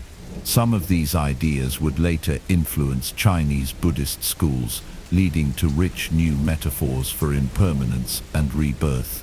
Others merged subtly into Islamic and Persian mysticism, where the wheel of time was seen as a symbol of divine unfolding, a dance of creation and return. Alongside these grand systems, there were practical needs too. Merchants needed to track delivery dates. Caravans needed seasonal timing. Scholars needed to chart eclipses. And so astronomical knowledge became one of the most highly valued forms of expertise on the Silk Road. Observatories sprang up from Samarkand to Baghdad to Kashgar, quiet sanctuaries where skywatchers recorded star positions, planetary movements, and solar cycles with astonishing precision. One of the most influential figures in this tradition was Ulugh Beg, a 15th century Timurid ruler of Samarkand, who built one of the largest observatories of the pre-modern world. His star charts were so accurate that they were still being used centuries later. His observatory, a marble-lined arc set into the earth itself, allowed for detailed measurements of celestial bodies. Through it, the night sky became not just a mystery, but a map, one that could guide traders, calendar makers, and poets alike. And still, time on the Silk Road was often slow. Despite all the instruments, most of life was guided by more elemental cues: the crow of a rooster, the length of a shadow, the call to prayer, the blooming of almond trees. In this way, time remained deeply human, shaped by the body, by community, and by nature. Even in storytelling, time took on a unique rhythm. Tales told in bazaars or caravan inns didn't always move linearly. They looped, meandered, spiraled, just like the road itself. A single story might contain a dozen smaller ones, each nesting inside the other, like wooden boxes or woven carpets. These narrative rhythms mirrored the lived experience of travelers, forward motion slowed by memory, detour, and dream. One surprising artifact discovered in a Silk Road outpost was a kind of portable calendar, a wooden tablet with carved symbols representing phases of the moon, seasons, and trade cycles. It was both a tool and a talisman, meant to help its owner stay in sync with distant markets, changing weathers, and sacred days. Like a compass for time, it kept the traveler grounded even as the world shifted around them.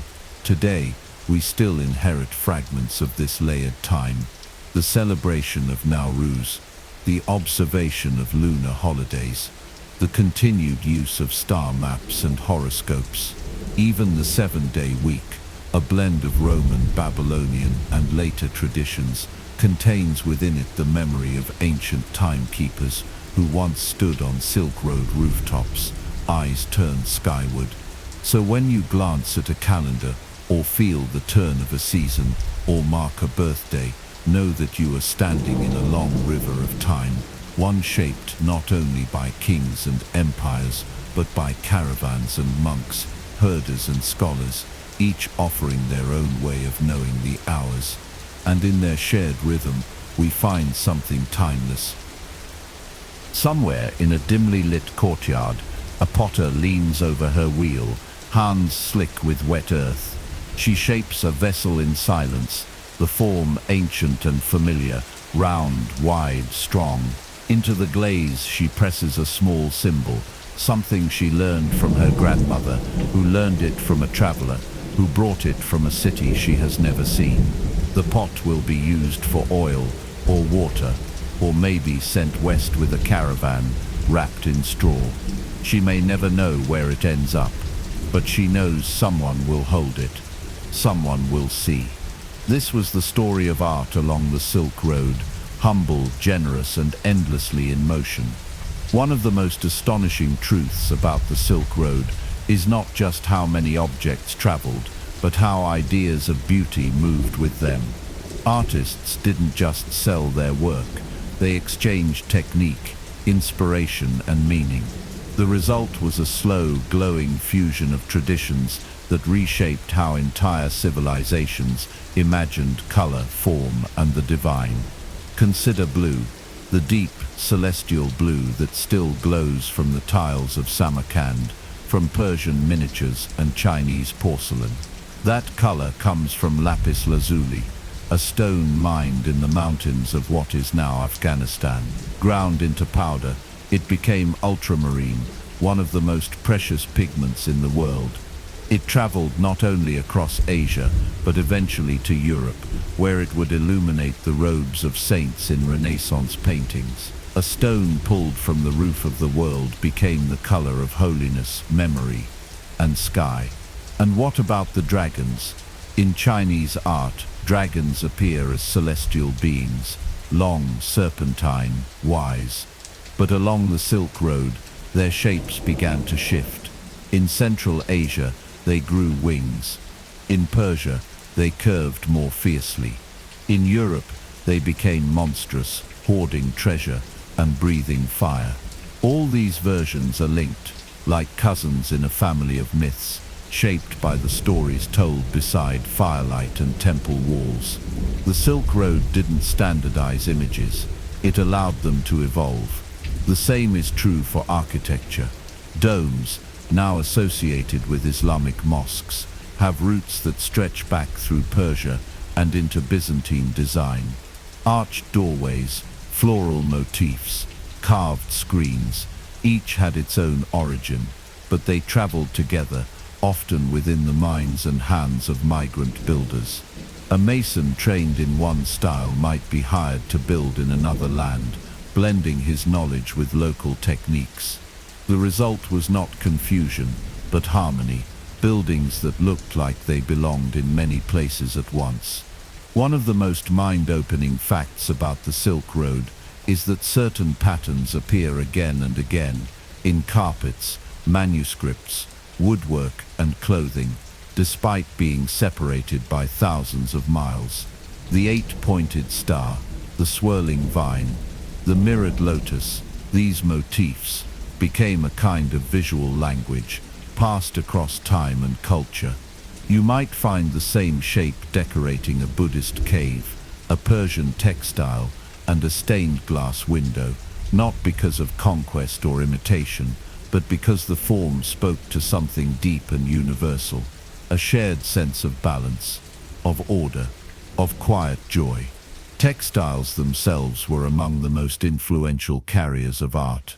A pattern woven into silk might inspire a tile design in a distant mosque. A method of dyeing fabric in one region might become a metaphor in poetry from another. In this way, fabric became more than clothing. It became portable culture, a soft canvas on which empires printed their dreams. And then there was calligraphy, not just writing, but an art form in its own right. Along the Silk Road, scripts became sacred. Arabic flowed like water across the walls of mosques. Chinese characters danced like brushstrokes over fans and scrolls. Sanskrit curled through Buddhist manuscripts. Each script held meaning beyond words. Even those who could not read them felt their rhythm, their visual power. Calligraphy was not just read, it was felt. One fascinating discovery made in Central Asia was the presence of graffiti, small inscriptions carved into rocks or painted onto walls by travelers. Some marked their names. Others left prayers, jokes, or sketches of animals and gods. These fleeting messages weren't meant for museums. They were acts of presence, proof that someone was there, that someone passed by and saw and wanted to be remembered. Like footprints, they are both humble and profound. And just as visual art traveled, so too did music and performance. Paintings from Silk Road caves depict dancers from India, musicians from Persia, and instruments that resemble both Chinese and Middle Eastern styles. The rebab, a bowed string instrument, is one such traveler. It may have influenced instruments as diverse as the erhu in China and the European violin. The Silk Road didn't just trade objects, it traded sounds. Perhaps one of the most poetic truths of the Silk Road is that the artists often went unnamed. We rarely know who carved the wooden beams, who painted the sacred mural, who wove the border of the silk robe.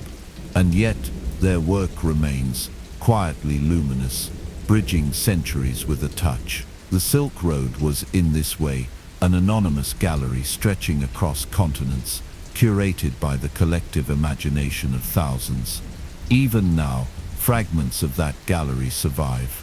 A shard of painted pottery, a strip of embroidered cloth, a page from a miniature. They are scattered across museums, attics and markets, each one humming with a silent story, each one a reminder that beauty is never still. It walks, it adapts, it learns new shapes, and it always finds its way back to human hands. Imagine for a moment the face of a traveler wrapped in a woolen scarf, watching the sun set behind the mountains.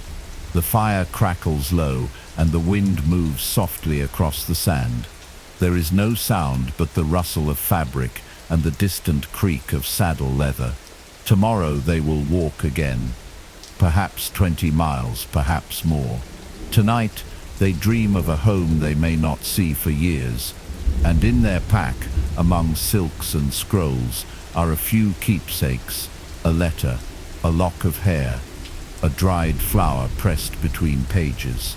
This is one of the quiet truths of the Silk Road, that beneath all its grandeur and complexity, it was ultimately made of people, and those people carried not just goods and knowledge, but feelings, loneliness, awe, longing, pride, fatigue, curiosity. The same emotions we feel today, stretched across different landscapes, shaped by different stars.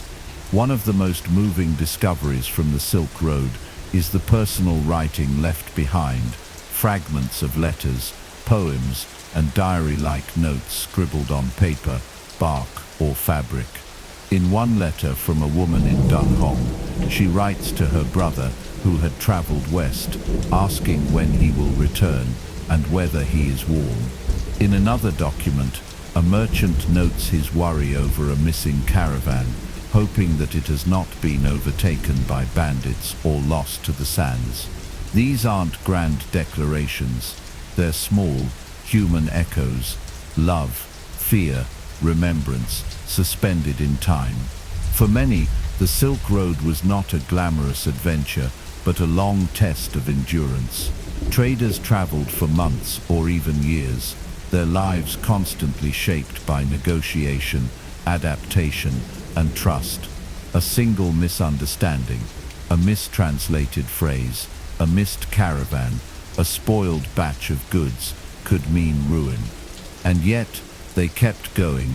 There was something stronger than fear pushing them forward, possibility. Imagine walking into a city you've never seen, hearing a language you don't understand, smelling spices you can't yet name. The sense of wonder was constant. Some traders wrote of seeing snow for the first time. Others described desert mirages or the taste of unfamiliar fruit. In their accounts, one can sense a kind of reverence, not for the exotic, but for the deeply unfamiliar becoming known. Each new place was a kind of unfolding, a slow expansion of the self, and for all their differences, travelers shared one unshakable experience: distance, Most would never again see the place where they were born. Some would die in lands whose names they had only learned months before. But far from being tragic, this experience often became transformational. It was common for merchants to settle far from their origin, to marry locally, raise bilingual children, and blend traditions into something entirely new.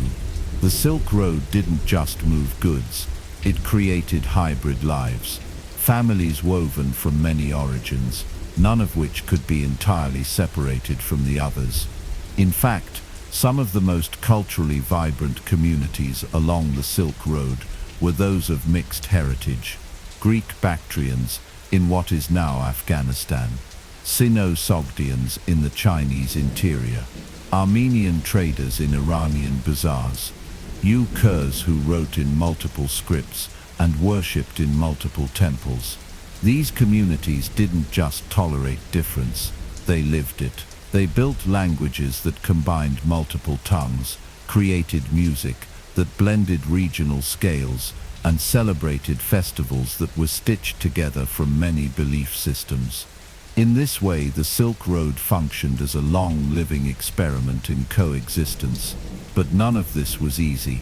Travel meant sacrifice, time away from family, risk of illness, the constant negotiation of trust, and perhaps most quietly heartbreaking, the slow unraveling of memory.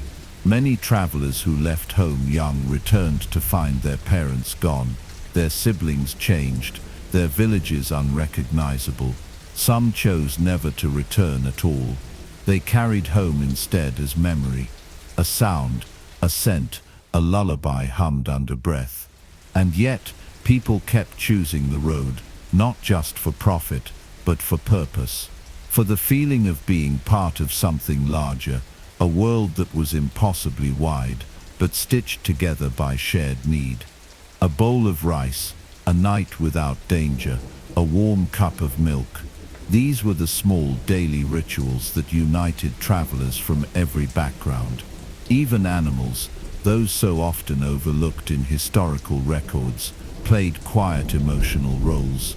Camels, of course, were the backbone of trade, but they were also companions. Travelers gave them names, treated them with deep respect, and spoke of them not as beasts of burden, but as fellow voyagers.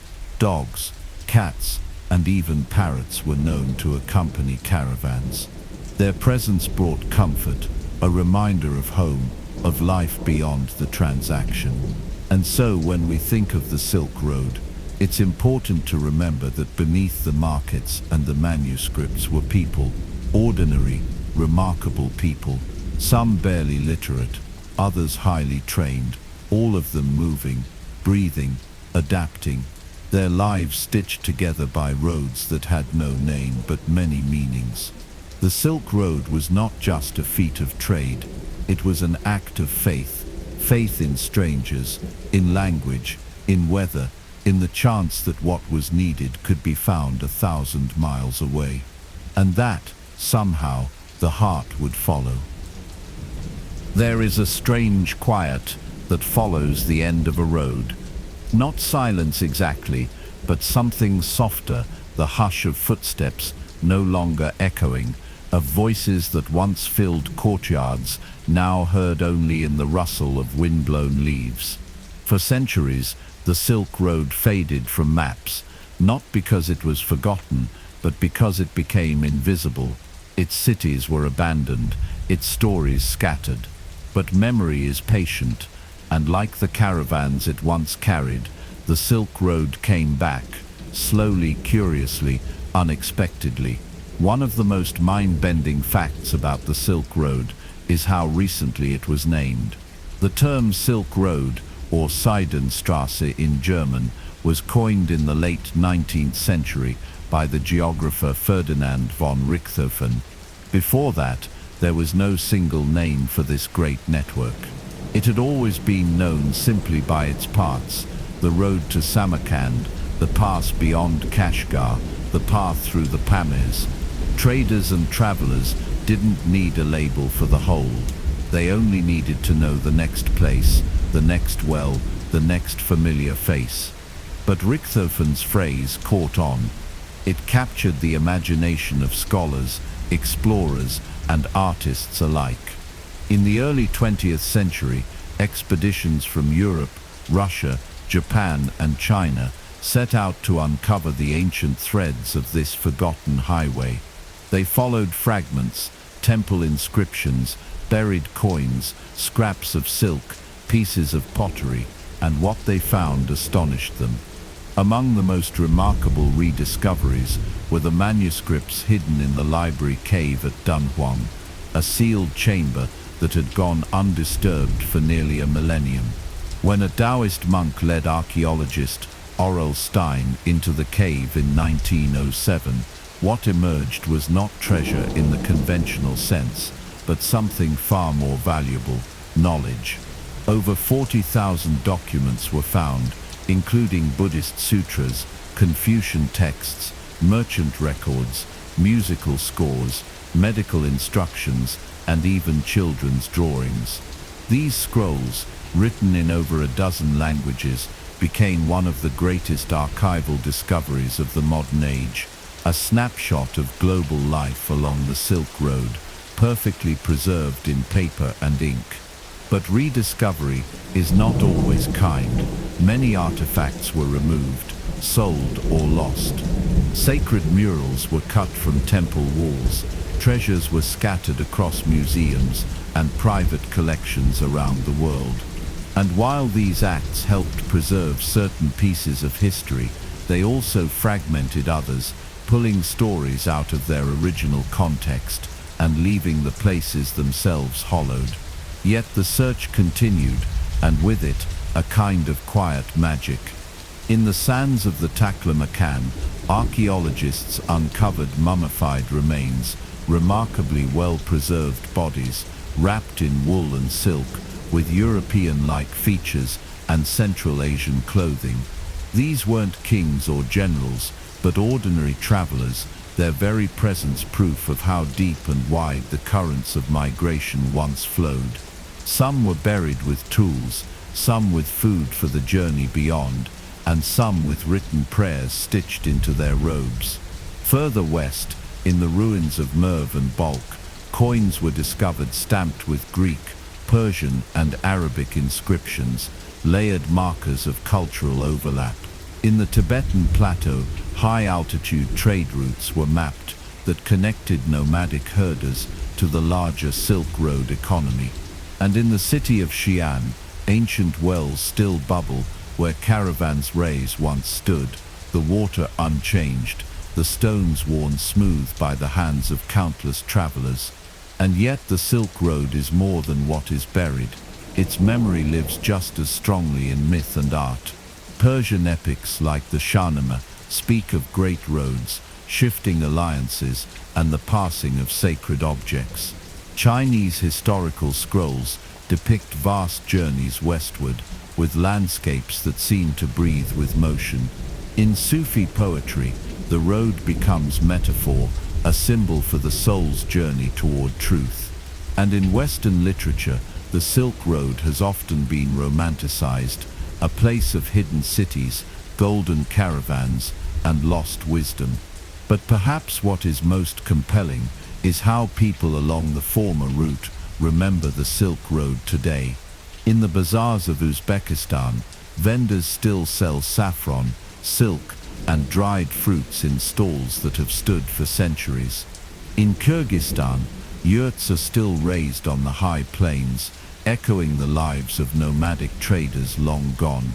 In Western China, fragments of ancient melodies still drift through market squares, carried on instruments whose ancestors once played for foreign guests beside desert fires. Even now, a renewed Silk Road is being imagined through railways, highways, and trade agreements. But the spirit of the old road was never speed or profit. It was patience, encounter, the soft exchange of things not easily measured, a proverb, a cup of tea, a different way of seeing the stars.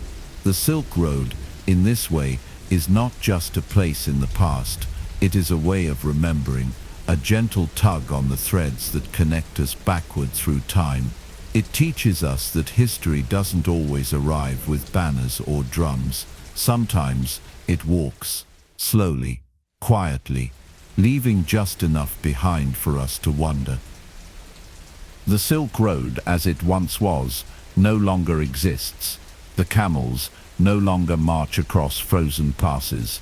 The merchants no longer unroll rugs in caravanserais lit by oil lamps. The scrolls once passed hand to hand have turned to dust in the dry desert air. And yet, the Silk Road is not gone. It simply changed shape.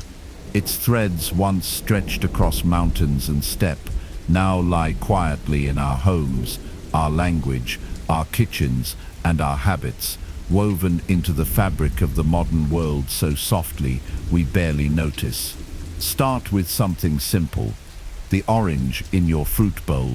Citrus fruits, particularly sweet varieties, moved east to west along the Silk Road, from Southeast Asia toward the Middle East and Mediterranean. The Persian word for orange, narang, traveled too. It gave birth to naranja in Spanish, orange in English, and similar words in countless languages. So even the word you whisper when peeling that bright-skinned fruit carries the trace of ancient traders. Or consider the numbers we use each day. The digits 0 through 9, the decimal system, and much of the mathematics behind them didn't emerge from a single place, but rather from a centuries-long collaboration. India to Persia, Persia to the Islamic world, and then onward through Silk Road channels to China and Europe. The number 0 itself, a concept once thought radical, moved slowly but surely along these routes. So each time we write a date, count change, or calculate a recipe, we're quietly using the tools carried by scholars who once crossed deserts to study geometry beneath a canopy of stars. Even in textiles, the influence lingers. The paisley pattern, now common in modern clothing, originated in Persia, likely inspired by Zoroastrian symbols representing life and eternity. Through the Silk Road, it made its way into Indian shawls, Central Asian embroidery, and eventually to Western Europe, where it became a fixture of Victorian fashion. Today, it might appear on a bandana or a yoga mat, a sacred motif, softened by time, still blooming in new forms. Spices, too, tell a tale of quiet survival. The cinnamon in your oatmeal, the cardamom in your tea, the black pepper beside your salt shaker, all were once precious commodities, carried thousands of miles through terrain that broke wagons and wore down hooves. For much of history, they were considered treasures, not just for taste, but for preservation, medicine, and ritual. Today, we use them with barely a thought, but their very presence in kitchens across the world is a soft echo of those early trade networks. And the languages we speak, or even the alphabets we use, bear Silk Road fingerprints. The spread of the Arabic script, used not only in the Middle East, but also along eastern routes into Persia, Central Asia, and even Western China, was facilitated by trade. The same script that once recorded a merchant's debts might later be used to copy a poem, a prayer, or a map.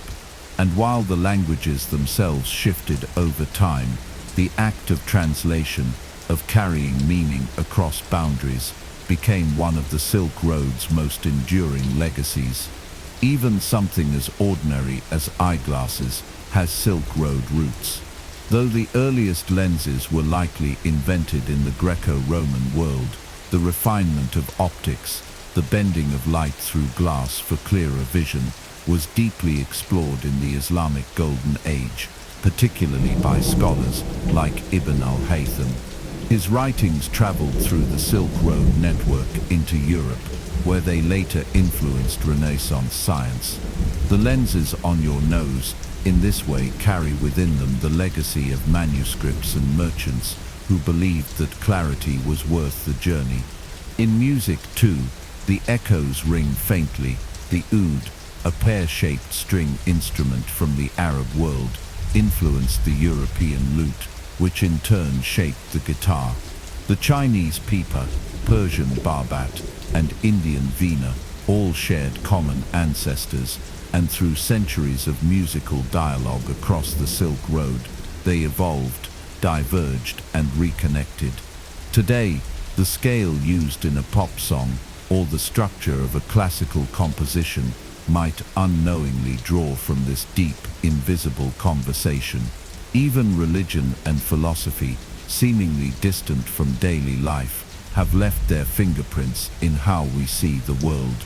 Concepts like karma, balance, moderation, and the impermanence of things, these are not bound to a single culture.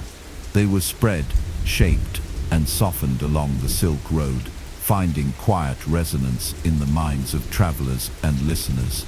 The idea that one's actions ripple outward, like the wind stirring the edge of a tent, that idea still drifts quietly through how many people understand justice, kindness, and fate.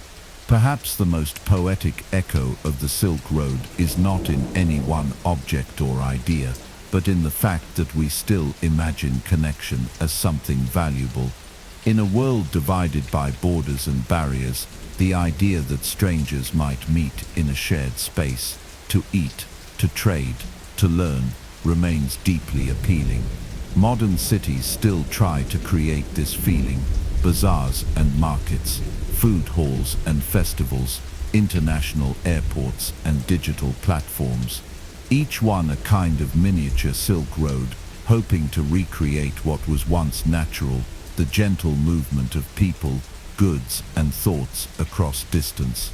So tonight when you sip tea, trace the curve of a pattern on fabric, or hear a word borrowed from another language, remember that the Silk Road is still with us.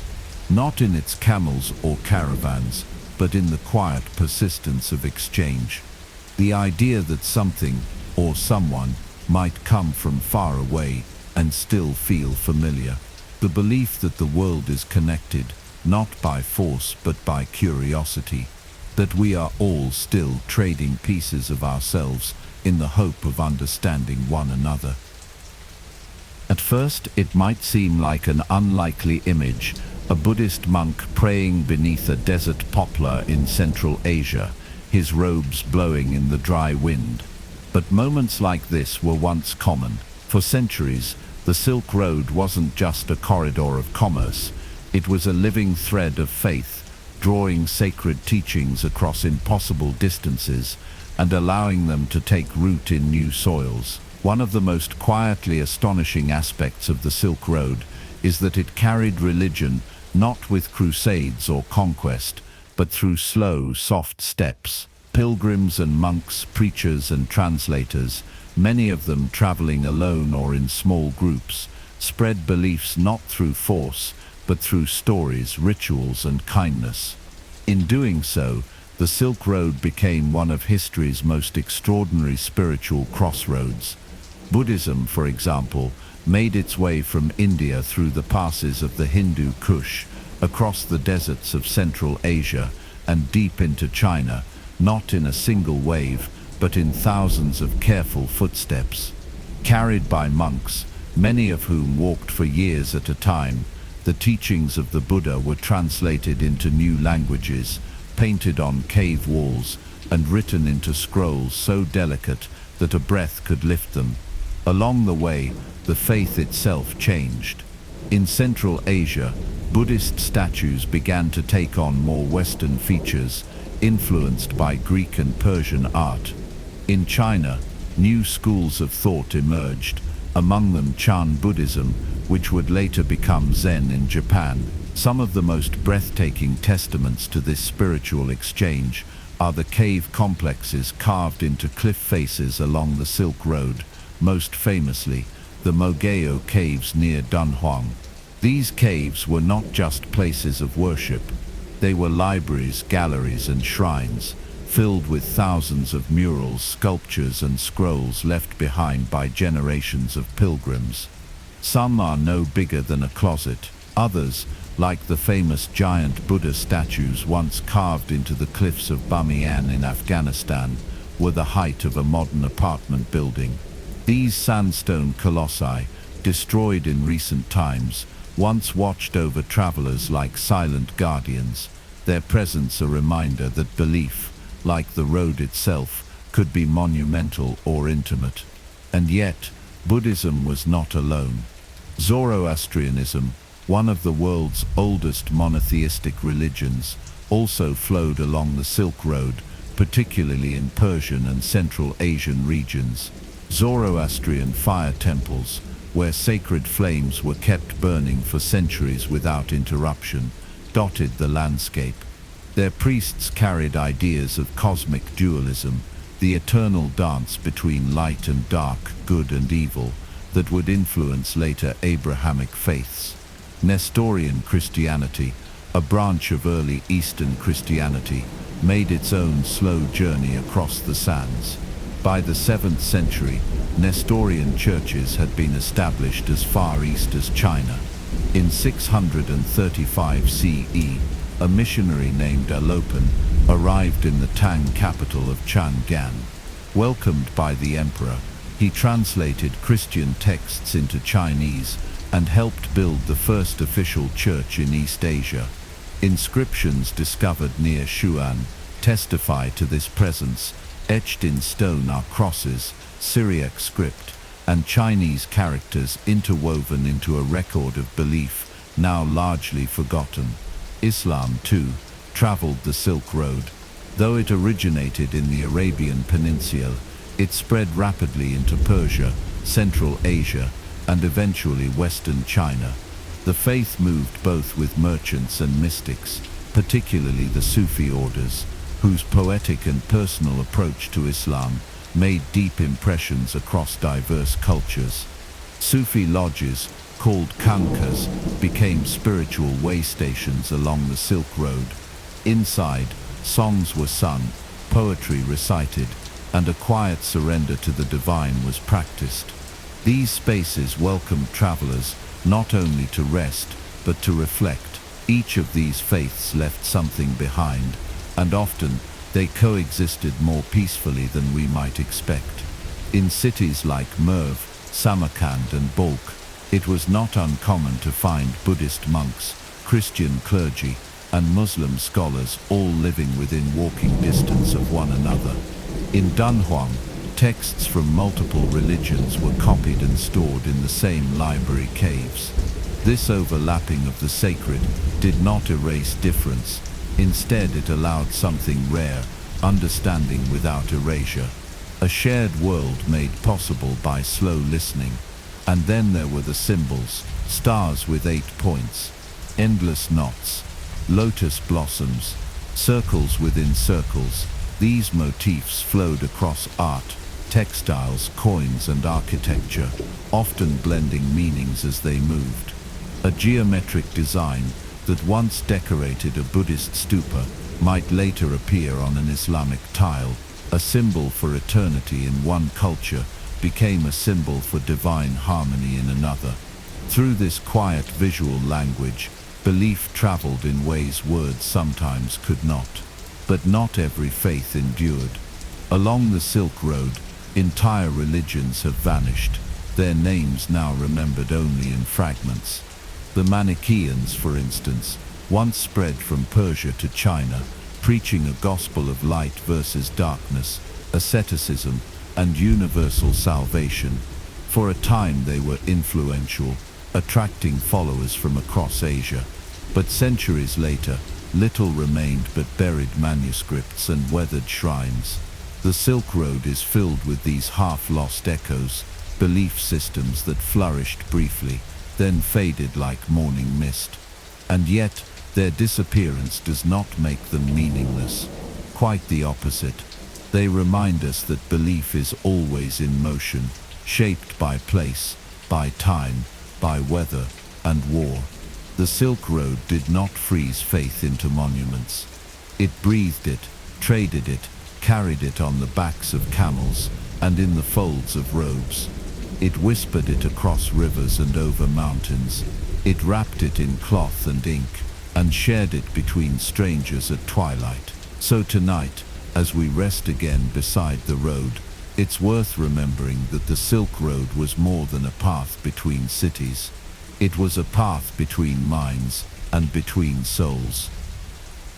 Now imagine a single grain of sand, carried on the breath of the wind, lifted into the sky and set gently down again, miles from where it began. That is how the Silk Road often moved, not in sudden leaps, but in subtle drifts. To truly understand the Silk Road, one must look not just at the people or the cities, but at the landscape itself, the vast, untamed geography that shaped every journey, every delay, and every quiet miracle. One of the most mind-opening facts about the Silk Road is that it was entirely at the mercy of nature. Unlike Roman roads or modern highways, this network of paths was never truly fixed. It wound itself around the contours of the earth, carving narrow passes through snow-covered mountains, threading through salt deserts, and hugging the edges of high plateaus. Routes changed with the seasons. A summer trail might become deadly in winter. A desert crossing that seemed passable one year could vanish the next under shifting dunes. Perhaps the most famous of these natural barriers was the Taklamakan Desert, one of the most forbidding landscapes on Earth. Its name, derived from Mayabur, is often translated as the place of no return. This sea of sand stretched over 130,000 square miles, its dunes rising like golden waves that moved slowly with the wind. And yet, Silk Road caravans did not go around it. They split into two separate arcs, the northern and southern routes, skirting the edges of the desert like quiet echoes on either side. Between them lay a vast silence, filled with heat by day and freezing wind by night. But even here, life found a way. Oases became essential lifelines, small pockets of green nestled beside underground springs or snow-fed rivers. Cities like Hutan and Yarkand rose in these places, blooming improbably in the shadow of death. Travelers knew each one by heart. The location of a single water source could mean the difference between survival and disappearance. And so the Silk Road was strung together like a necklace, not of jewels, but of water. In the west, the landscape shifted again. The towering Pamir Mountains, sometimes called the roof of the world, forced caravans to ascend into dizzying altitudes. Here thin air met icy wind, and passes were often blocked by snow for months at a time. But this high world was not empty. It had its own rhythm: yak herders, highland villages, cliffside monasteries, and snow leopards whose paths crisscrossed the traveler's own. From these heights came some of the clearest jade, prized across Asia, carried by foot down treacherous paths that seemed to disappear into cloud. One of the most surprising truths is that climate itself shaped what could be traded. The steppes of Central Asia, rich in grazing land, allowed for the rearing of fine horses, strong, swift, and elegant. These horses were so valued by the Chinese court that entire diplomatic missions were sent west just to acquire them. Known as heavenly horses, they were said to sweat blood, likely the result of a skin parasite, but mythologized into legend. In return, China sent silk, ceramics, and in times of need, grain. But it wasn't just deserts and mountains that guided the road. Rivers, too, left their mark. The Sir Daria and Amu Daria, fed by glacial melt from the highlands, cut through the steppe and nourished some of the Silk Road's most important cities. Their waters fed fields of cotton, orchards of pomegranates, and groves of mulberry trees, whose leaves were the only food of the silkworm. Without these rivers, the silk trade might never have flourished. And then there was wind, unseen, but ever present. The prevailing winds that blew from west to east in some regions, and the seasonal monsoons that carried ships along the maritime routes of the southern Silk Road. Traders knew these patterns, like farmers know the soil. A single misjudged season could strand a merchant for months, but for those who listened closely, to the trees, to the birds, to the smell of the coming rain, the wind became a guide. Perhaps the most poetic travelers of all were the nomads, the people who lived not in cities but in motion. Turkic, Mongolic, and other steppe peoples formed societies that were adapted entirely to this geography. They knew how to read the stars, how to ride in sandstorms, how to find water in dry hills. And though they are often remembered as raiders or outsiders, many were essential to the Silk Road's functioning. They served as guides, translators, protectors, and sometimes even traders themselves, offering horses, livestock, and wool in exchange for tools, salt or song.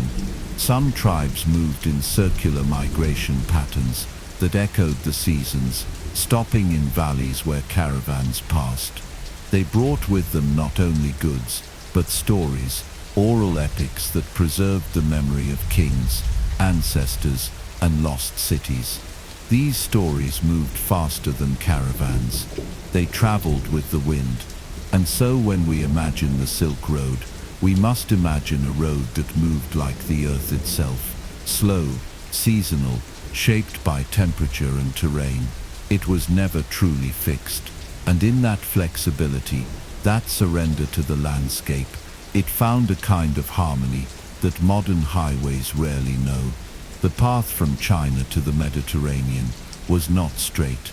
It curved around mountains, paused for weather, waited for spring.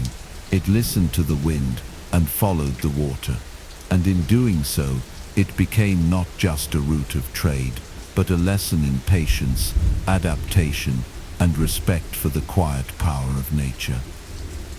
As the sun rises over a flat horizon, its first golden touch brushes a rooftop dome, blue as the morning sky itself, tiled with geometric stars that seem to shimmer even in stillness. Below, narrow streets begin to stir. Cloth canopies ripple in the breeze. Bakers knead dough. The call to prayer weaves its way through the stone alleys. We are in Samarkand, one of the Silk Road's most extraordinary cities, and one of its most enduring mysteries. Samarkand was not just a waypoint, it was a jewel in the web, a city so rich in beauty and story that even the sound of its name carries a kind of ancient weight. Founded over 2,000 years ago, Samarkand stood at the crossroads of East and West, a place where Sogdian merchants, Persian architects, Turkic poets, and Chinese diplomats might all pass one another in a single afternoon. And yet, Samarkand was only one among many. One of the most surprising truths about the Silk Road is how many cities were built not for conquest or agriculture, but for connection. Cities like Bukhara, Kashgar, Balkh, Merv, and Nishapur, places that few in the modern world can find on a map, were once among the most advanced and cosmopolitan centers on Earth. Their libraries rivaled those of Alexandria. Their observatories watched the stars more closely than any before. Their markets hummed with at least a dozen languages at once. Take Merv, for instance, a city once called the mother of all cities. Located in present-day Turkmenistan, Merv was so vast in the 12th century that it may have been the largest city in the world at that time. It hosted philosophers, mathematicians, engineers and scholars of nearly every known discipline. Its streets were lined with canals that fed lush gardens, shaded walkways and cooling pools. And like other Silk Road cities, Merv wasn't built around walls alone. It was built around minds. One of the quietly radical features of these cities was their tolerance. For long stretches of time, they housed Muslims, Christians, Buddhists, Zoroastrians, Jews, and others, living not only side by side, but often in mutual service. In Bukhara, for example, Jewish communities thrived for over 1,000 years, contributing to trade, finance, and scholarship. In Dunhuang, Buddhist temples stood within reach of Nestorian Christian chapels. These cities became vessels of cultural memory, each generation layering its stories atop the last. Architecture, too, became a conversation. In the Persian cities, domes and iwans opened up like seashells, reflecting sound and shadow in sacred geometries. In Chinese towns along the Silk Road, pagodas rose beside tiled gates bearing Arabic script. Wooden beams carved with Sanskrit proverbs supported buildings with Persian-style arches.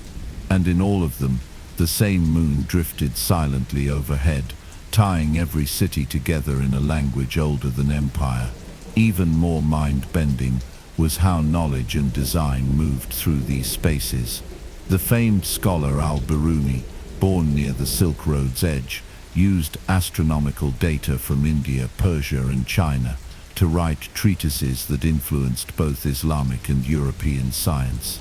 In the mosques of Khiva and the madrasas of Samarkand, students might study Greek geometry translated into Arabic, preserved in parchment copied from older Syriac or Sanskrit texts. These intellectual migrations were slow but transformative, like rivers carving through rock. And while men often held the formal positions of scholar or architect, the cities also quietly echoed with the footsteps of women who shaped their life and form. Textile guilds in these cities often included female artisans who wove the stories of their community into fabric. Midwives passed down generational wisdom on health, fertility, and herbs. Poets, sometimes writing under male pseudonyms, recorded the rhythms of city life in verse. Their names may be lost, but their imprint remains in the flow of daily life that continued, despite the rise and fall of kings. Another fascinating fact, many of these cities were consciously designed to reflect harmony.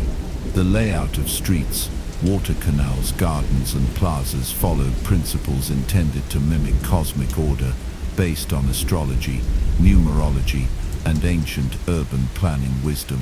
In places like Nishapur and Herat, the shape of the city was almost a prayer, designed to guide both the body and spirit into balance. At night, these cities became lantern-lit dreamscapes. Oil lamps flickered against walls painted with star maps and floral motifs. The air smelled of grilled meat, fresh bread, and rose water. Musicians played the oud and the erhu. Storytellers gathered in courtyards and recited epics, some Persian, some Indian, some Chinese, weaving them together in a patchwork of human wonder. It is in these stories, passed from inn to inn, from tea house to palace, that we find the clearest image of the Silk Road, not a place but a pulse. And though some of these cities would eventually decline, swallowed by deserts, abandoned after invasions, or bypassed by new sea routes, their legacy is not gone. It lives in the patterns of rugs still woven by hand, in the shape of a dome built thousands of miles from its inspiration, in a recipe written in a language no longer spoken, in the fragments of tile found by archaeologists, still gleaming after 1,000 years of wind and silence. So when we think of the Silk Road as a journey, we must also think of it as a series of homes, each one a world in miniature, each one an echo chamber of global thought. Cities that bloomed in the sand, not because they conquered, but because they connected. And when the wind moves just right, you can almost hear them breathing still. Picture the desert sky at night, ink dark and glittering with stars. A camel caravan moves slowly under this canopy, guided not by compass but by the heavens. One traveler carries a metal disc etched with lines and angles. It's round and slightly heavy, with a small movable pointer in the center. This is an astrolabe, and it holds the sky in its hands. One of the most quietly astonishing facts about the Silk Road is the way it carried not just materials but methods, the tools of thought, time, and measurement. The astrolabe, perfected in the Islamic world and based on earlier Greek and Indian prototypes, allowed travelers to determine latitude by observing the position of the stars. It wasn't just used for navigation. It could tell the time, find the direction of Mecca, and assist in astrology. And as it journeyed eastward, it sparked a quiet revolution in how people understood their place beneath the sky. Alongside it came other instruments, often small enough to carry in a pocket, yet powerful enough to change how people lived. Chinese shadow clocks, early versions of sundials, used the sun's position to mark the hours and were refined with incredible precision. These timekeeping devices were shared with Islamic scholars, who further advanced the science of horology. In turn, knowledge of celestial movement and time flowed back and forth along the Silk Road, merging astronomical traditions into a slow, shared sky map.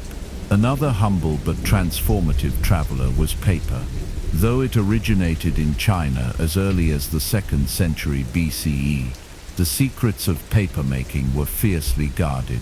Then in the 8th century, during a battle near Samarkand, Chinese artisans were captured by Arab forces. Rather than punish them, the Caliphate offered them protection in exchange for their knowledge. The result was extraordinary.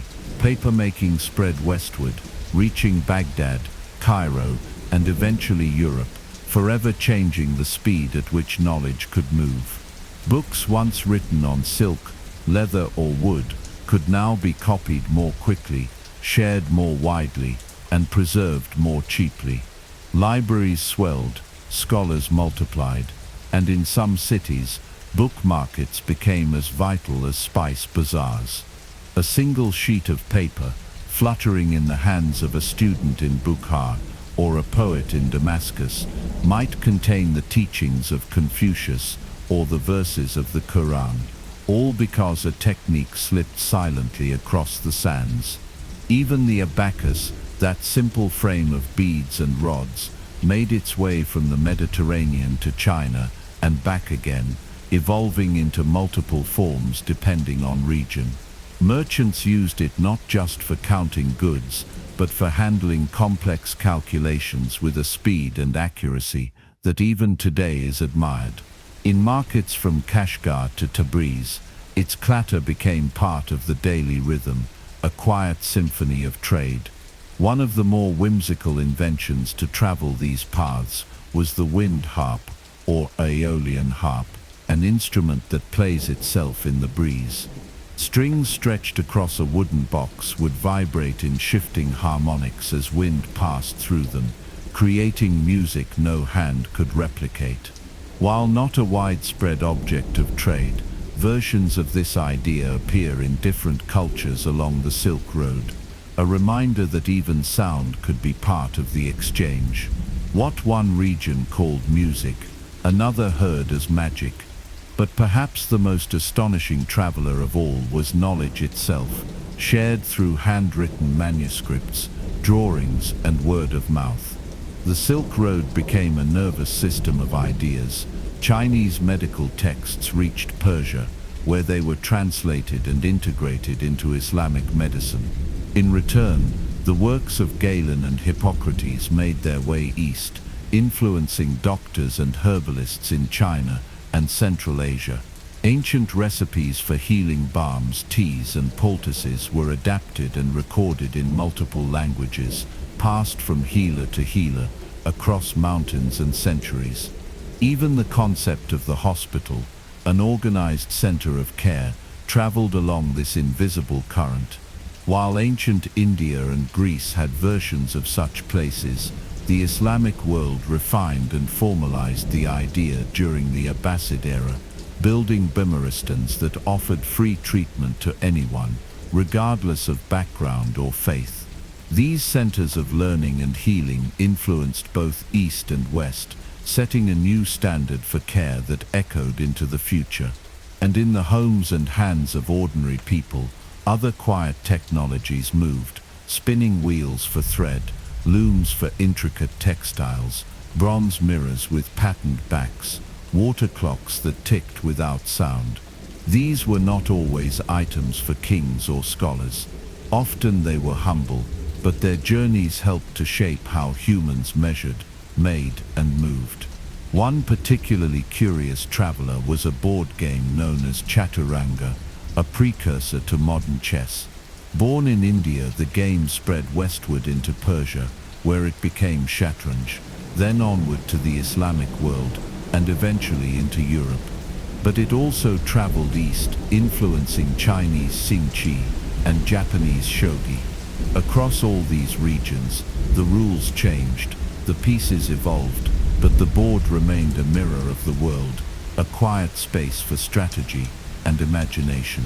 A general in a distant palace and a farmer in a roadside inn might both pass a long evening with the same set of carved pieces, dreaming the same dream of movement and meaning. So as the wind shifts again through the mountains, carrying with it the scent of pine and the dust of old stone, we realize the Silk Road was not just a network of goods, but of tools. Not weapons of conquest, but instruments of connection, measuring time, mapping stars, healing the body, counting the day, and imagining the infinite. And beneath it all, the quiet genius of invention passed gently from one hand to the next. Picture a quiet market just before dawn. The stalls are still covered, the stones still cool from the night air.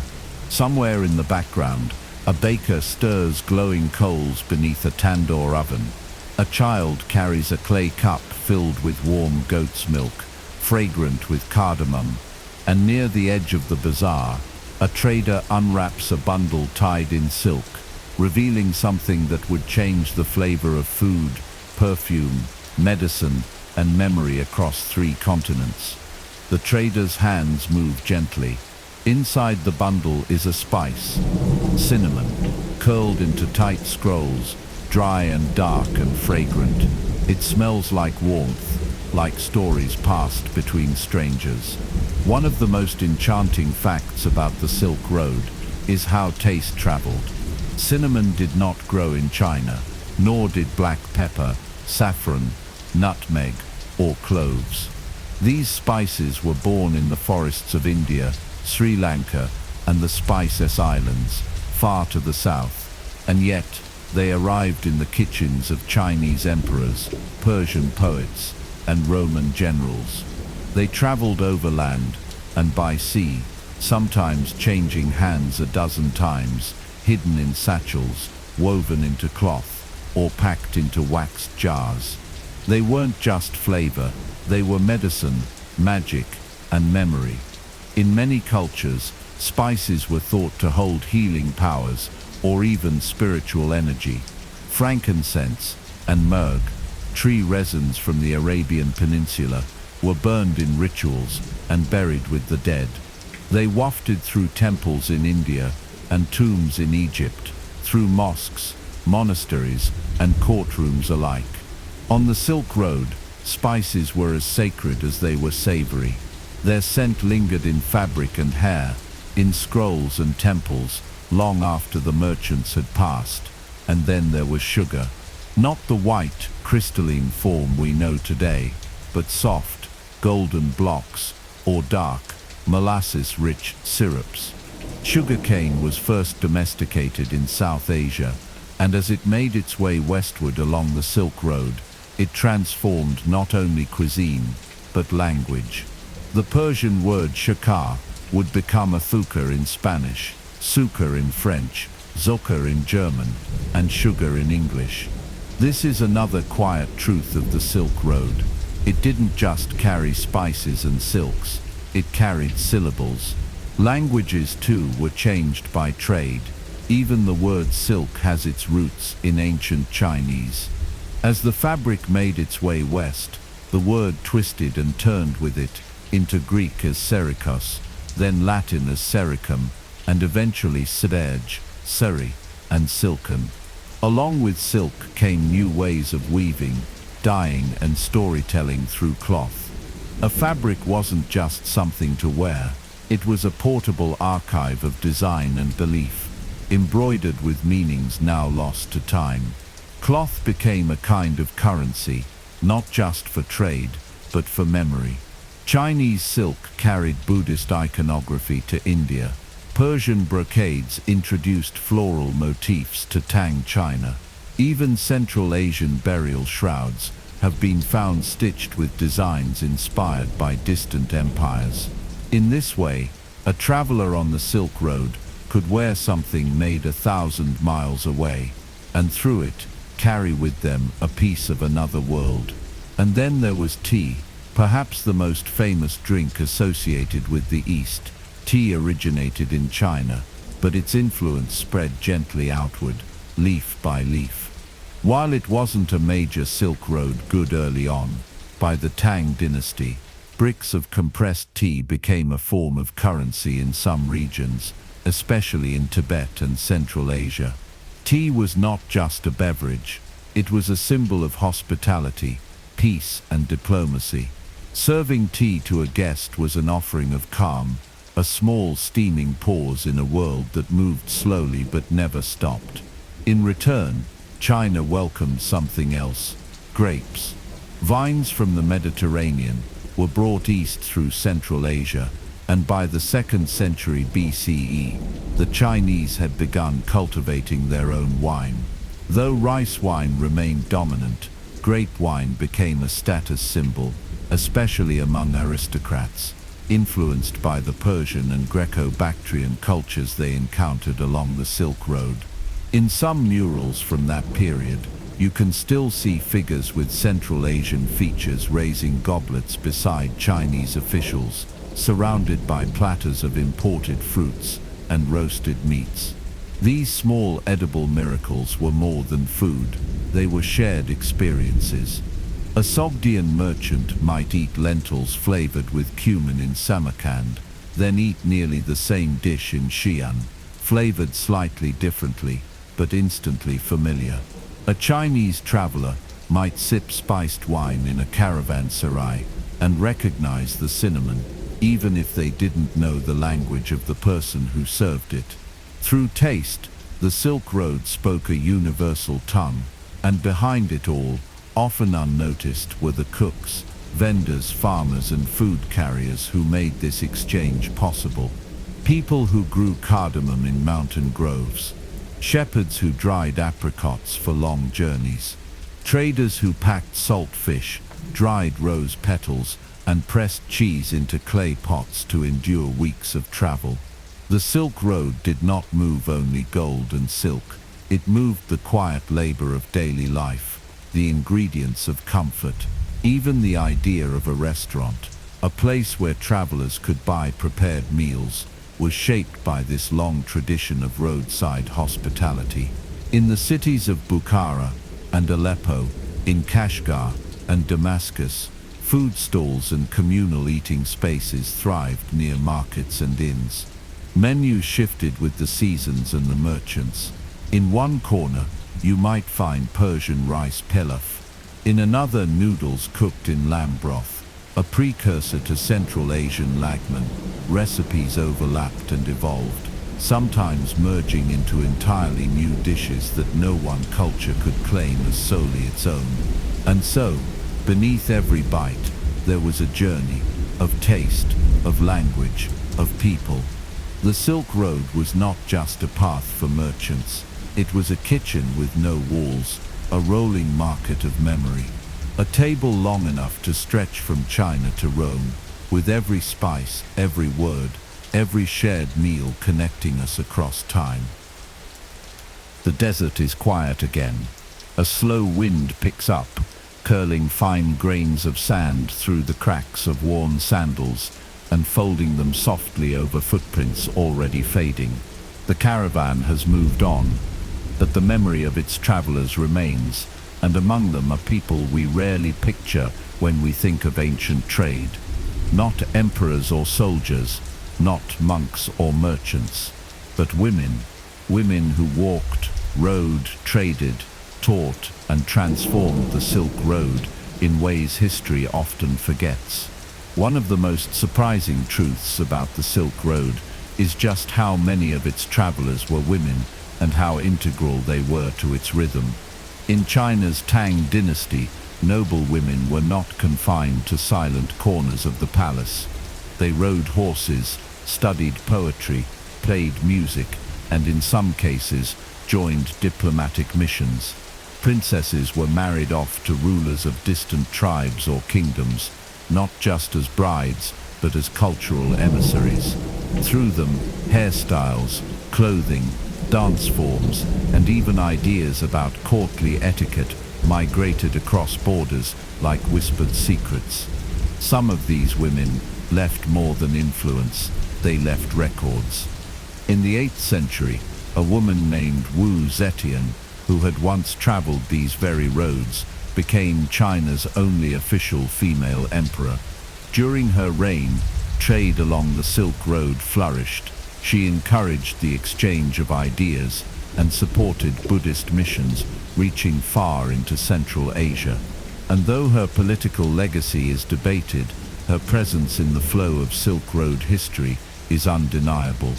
In a world dominated by male names, she stands quietly, a rare beacon, a reminder that power, too, traveled with the caravans. But influence wasn't limited to royalty. In marketplaces from Kashgar to Nishapur, women ran stalls, brewed tea, stitched fabrics, and translated between traders. They raised children who spoke multiple languages. They knew the herbs that healed a camel's wounds and the prayers that kept the road safe. They passed down songs that blended Chinese melody with Persian rhythm, creating lullabies that drifted across generations. And then there were the pilgrims, humble, tireless, and full of quiet conviction. One of the most extraordinary Silk Road travelers was Xuanzang, a Chinese monk who in the 7th century undertook a 17-year journey to India and back, gathering sacred texts and spiritual knowledge. He walked through deserts, climbed mountain passes, and crossed empires, all in search of clarity and scripture. When he returned, he brought not only scrolls but stories, vivid accounts of lands, languages, and philosophies that would shape Buddhist thought in East Asia for centuries. What many people don't know is that Xuanzang wasn't alone in his devotion. Thousands of pilgrims walked parts of the Silk Road over the centuries, their destinations not cities, but truths. Some sought sacred mountains, others wandered from monastery to monastery, copying texts by hand. In a time before printing presses, these travelers became vessels of memory, carrying wisdom not only in scrolls, but in their own minds. And they weren't always men. Some Buddhist nuns made the journey too, their names largely erased by time, yet their presence hinted at in records and inscriptions. In places like Hutan and Dunhuan, temples contain evidence of female patrons, female scribes, and even female abbots who played a role in preserving spiritual and literary life along the Silk Road. These were not always dramatic figures, but steady ones, people whose quiet work ensured that knowledge survived sandstorms, wars, and the slow forgetting of time. Among the most poetic facts about the Silk Road is that its physical infrastructure, the very places where travelers rested, prayed, or traded, often depended on invisible generosity.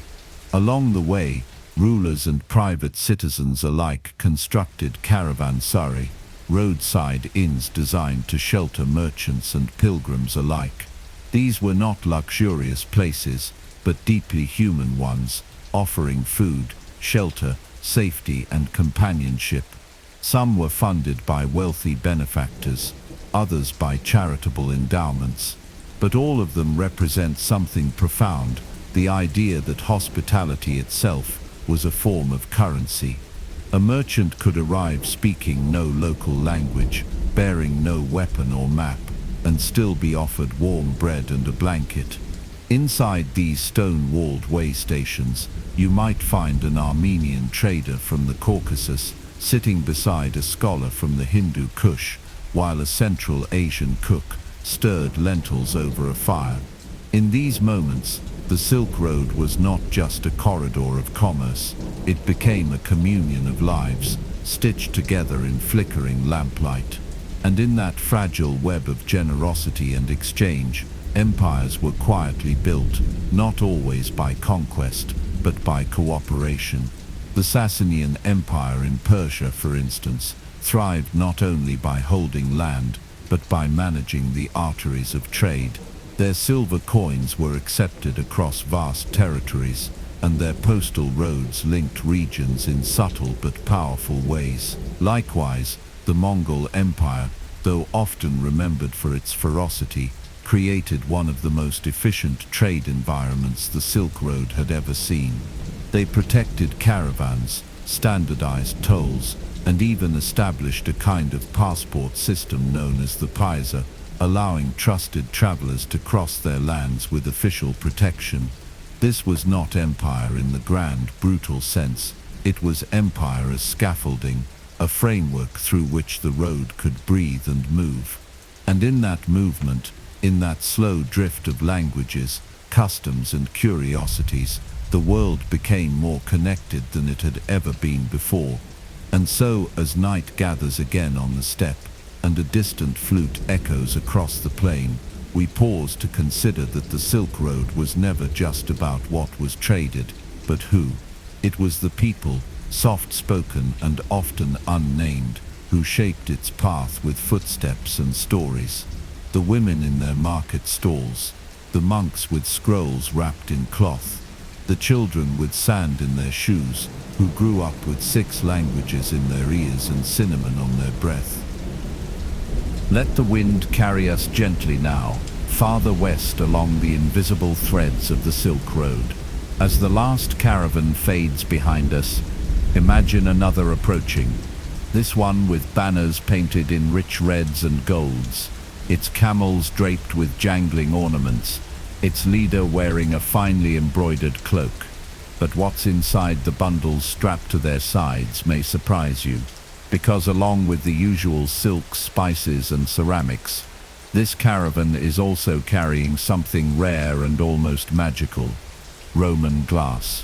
One of the most astonishing discoveries made by archaeologists along ancient Chinese tombs and Silk Road waypoints is that Roman glassware, delicate, transparent, often blue or green, has been found thousands of miles from where it was made. Some pieces likely traveled more than 5,000 miles, changing hands again and again, not as practical objects but as treasures. At a time when glass was almost unknown in much of East Asia, these objects gleamed like frozen water, like bottled light. To many who saw them for the first time, they must have felt like proof of a distant world, a world real but unreachable. This is one of the quiet truths of the Silk Road, that what moved along it wasn't always practical or rational. Some items traveled vast distances, not because they were needed, but because they were wanted, desired, wondered at. In this way, the Silk Road was not only about trade, it was about longing. A perfume from Arabia, a gemstone from India, a scroll written in a script you couldn't read. The value was not just in the object, but in the journey it had taken, and not all the travelers were human. Another little-known truth: exotic animals were among the Silk Road's most prestigious exports. The Tang dynasty, for example, was famously enamored with rare animals brought from Central Asia and beyond. Snow leopards from the steppes, peacocks from India, even ostriches and lions arrived at imperial courts as symbols of wealth and dominion. These animals were gifts, trophies and diplomatic tools, reminders that the world was wider than it seemed, and that power could reach across deserts and mountains. In return, the Chinese Empire offered something else in exchange: silk, of course, but also music, dancers, porcelain, lacquerware, and most intriguingly, ideas. The Tang capital of Chang'an, modern-day Xi'an, became a true cosmopolitan city, where Zoroastrian fire temples stood near Buddhist monasteries, and markets buzzed with traders speaking Persian, Sogdian, Arabic, and Chinese.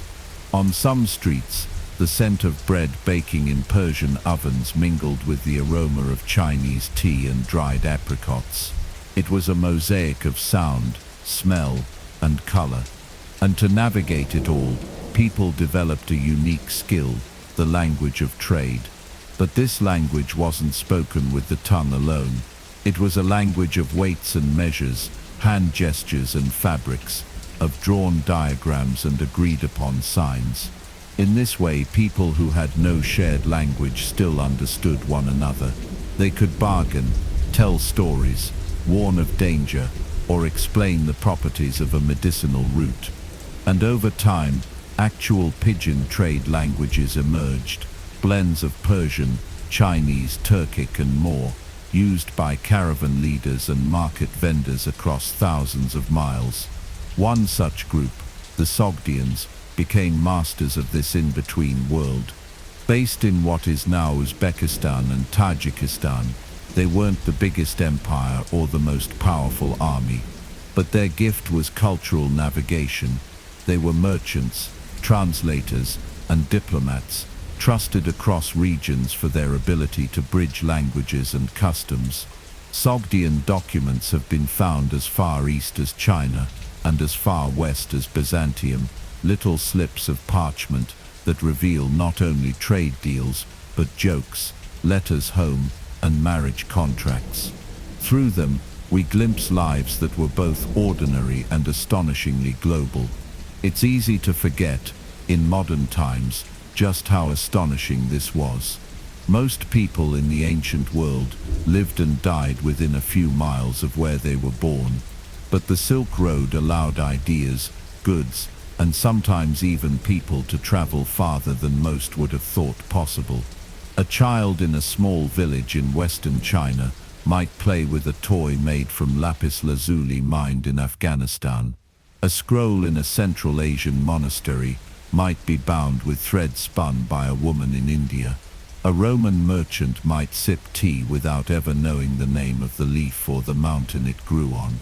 And all of this moved not by force, but by curiosity. Even now, researchers are finding Silk Road artifacts buried beneath desert sands that rewrite our understanding of ancient contact. Coins from Rome in southern China, Persian manuscripts in Mongolian temples, even tiny fragments of textiles from the Middle East tucked into Chinese burial wrappings, threads of history too fragile to have survived, and yet here they are. Perhaps one of the most mind-bending discoveries came from a small Buddhist cave in the Mogao grottos near Dunhuang. In the early 20th century, a hidden chamber was discovered there, a sealed room filled with over 40,000 scrolls, manuscripts, paintings, and textiles. Known as the Library Cave, it had remained untouched for nearly 1,000 years. Inside were documents written in Chinese, Tibetan, Sanskrit, Hebrew, Uyghur, and even Old Turkic, a linguistic time capsule that revealed just how interconnected these distant worlds had become. And so, as the caravan settles for the night and the desert air grows cooler, we realize that the most surprising truth of all is how modern the Silk Road feels. Not in its technology, but in its spirit, a web of quiet cooperation, global curiosity, and unexpected encounters. In a world without telegraphs, without maps, without translation apps or air travel, people still found a way to reach one another. And what they carried was never just silk. Imagine standing on the edge of a golden plain, just as the first light of dawn stretches across the horizon. The wind is cool and dry. It smells faintly of dust, dried herbs, and old leather. A line of camels begins to emerge from the haze of morning, their silhouettes swaying, their hooves silent on the earth. Each one carrying bundles wrapped in fabric, weighted with goods, hopes, and silent stories. A gentle bell chimes from a harness, echoing in the stillness like a memory across centuries. This is the sound of the Silk Road, but despite what the name suggests, there was never just one road. One of the most mind-bending truths about the Silk Road is that it was not a single paved route carved neatly across the continent, but rather a fluid, ever-shifting web of trails, paths, and connections that spanned over 4,000 miles. It was not planned, not mapped, and not controlled by any one empire or kingdom. It was more like a series of whispers passed from oasis to oasis, city to city, caravan to caravan. People called it a road, but in truth it was more like a dance, a vast choreography of trade that adapted to rivers, deserts, bandits, weather, and war. The name Silk Road itself wasn't even coined until the 19th century, long after its heyday. The people who traveled it, lived on it, and relied on it never called it that. Instead, they knew the route by its landmarks: the Taklamakan Desert, the Tian Shan Mountains, the cool stone wells of Dunhuang, the blue domes of Samarkand. Traders passed down directions like family recipes, not by compass points, but by stories, by smells, by the color of the sand at dusk. The Silk Road was not so much a line as a living memory, changing with the seasons and stitched together by trust. And while silk may have given the route its name in modern times, it was far from the only, or even the most important, good being exchanged. Spices, horses, glassware, precious stones, ivory, paper, incense, and medicinal herbs all moved along these routes. But so did something even more transformative: ideas. Languages evolved at its crossroads. Religions were carried by monks on foot. Mathematics, astronomy, philosophies, and music passed between hands, mouths, and minds. One of the most astonishing truths about the Silk Road is that it functioned less like a highway and more like the internet of the ancient world, a slow analog web of human connection, pulsing with shared knowledge and belief. In fact, one of the earliest major exports of China through this network was not silk at all, but paper. Invented during the Han Dynasty, paper slowly made its way westward along the caravan routes, carried by merchants, diplomats, and scribes. By the 8th century, the knowledge of paper making had reached the Islamic world, sparking a revolution in writing and learning that would ripple across Europe centuries later. This invisible thread, this soft, quiet material, may have done more to change the world than any army or empire. And still, it all traveled so slowly. A merchant might begin in the Chinese city of Xi'an and not reach the Mediterranean coast until months, or even years later. But here lies another mind-bending detail. Most traders didn't make the full journey. Instead, goods changed hands many times along the way, passing from one cultural zone to another, from Uyghurs to Persians, from Arabs to Byzantines. Each exchange was not just economic but symbolic, each item growing more layered with meaning, story, and adaptation as it moved across the continents. And what of the silence? One of the most underestimated features of the Silk Road was how quiet it must have been. Long stretches of the journey crossed vast deserts, where a whisper could feel louder than a shout. Caravans moved in hushed, rhythmic steps. Nights were spent in the soft glow of lanterns, fires crackling low while stars glimmered above in the crisp darkness. Monasteries and caravanserais dotted the route, offering a moment of stillness, not just to rest camels or count coin, but to breathe, to pray, to listen.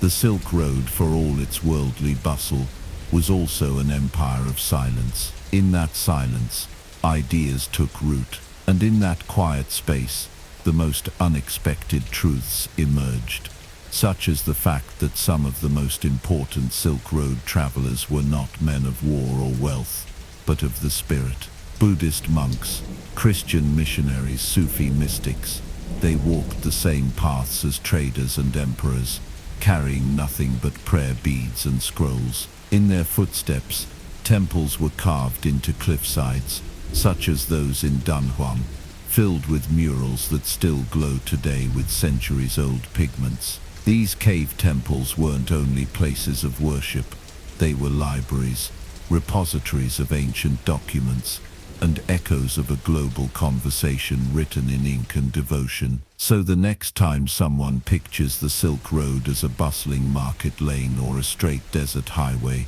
remember this: it was also a long, slow exhale across the face of the world, a breathing network of memory and exchange, built not from stone or map, but from trust, time, and the unspoken pact between strangers under the same stars.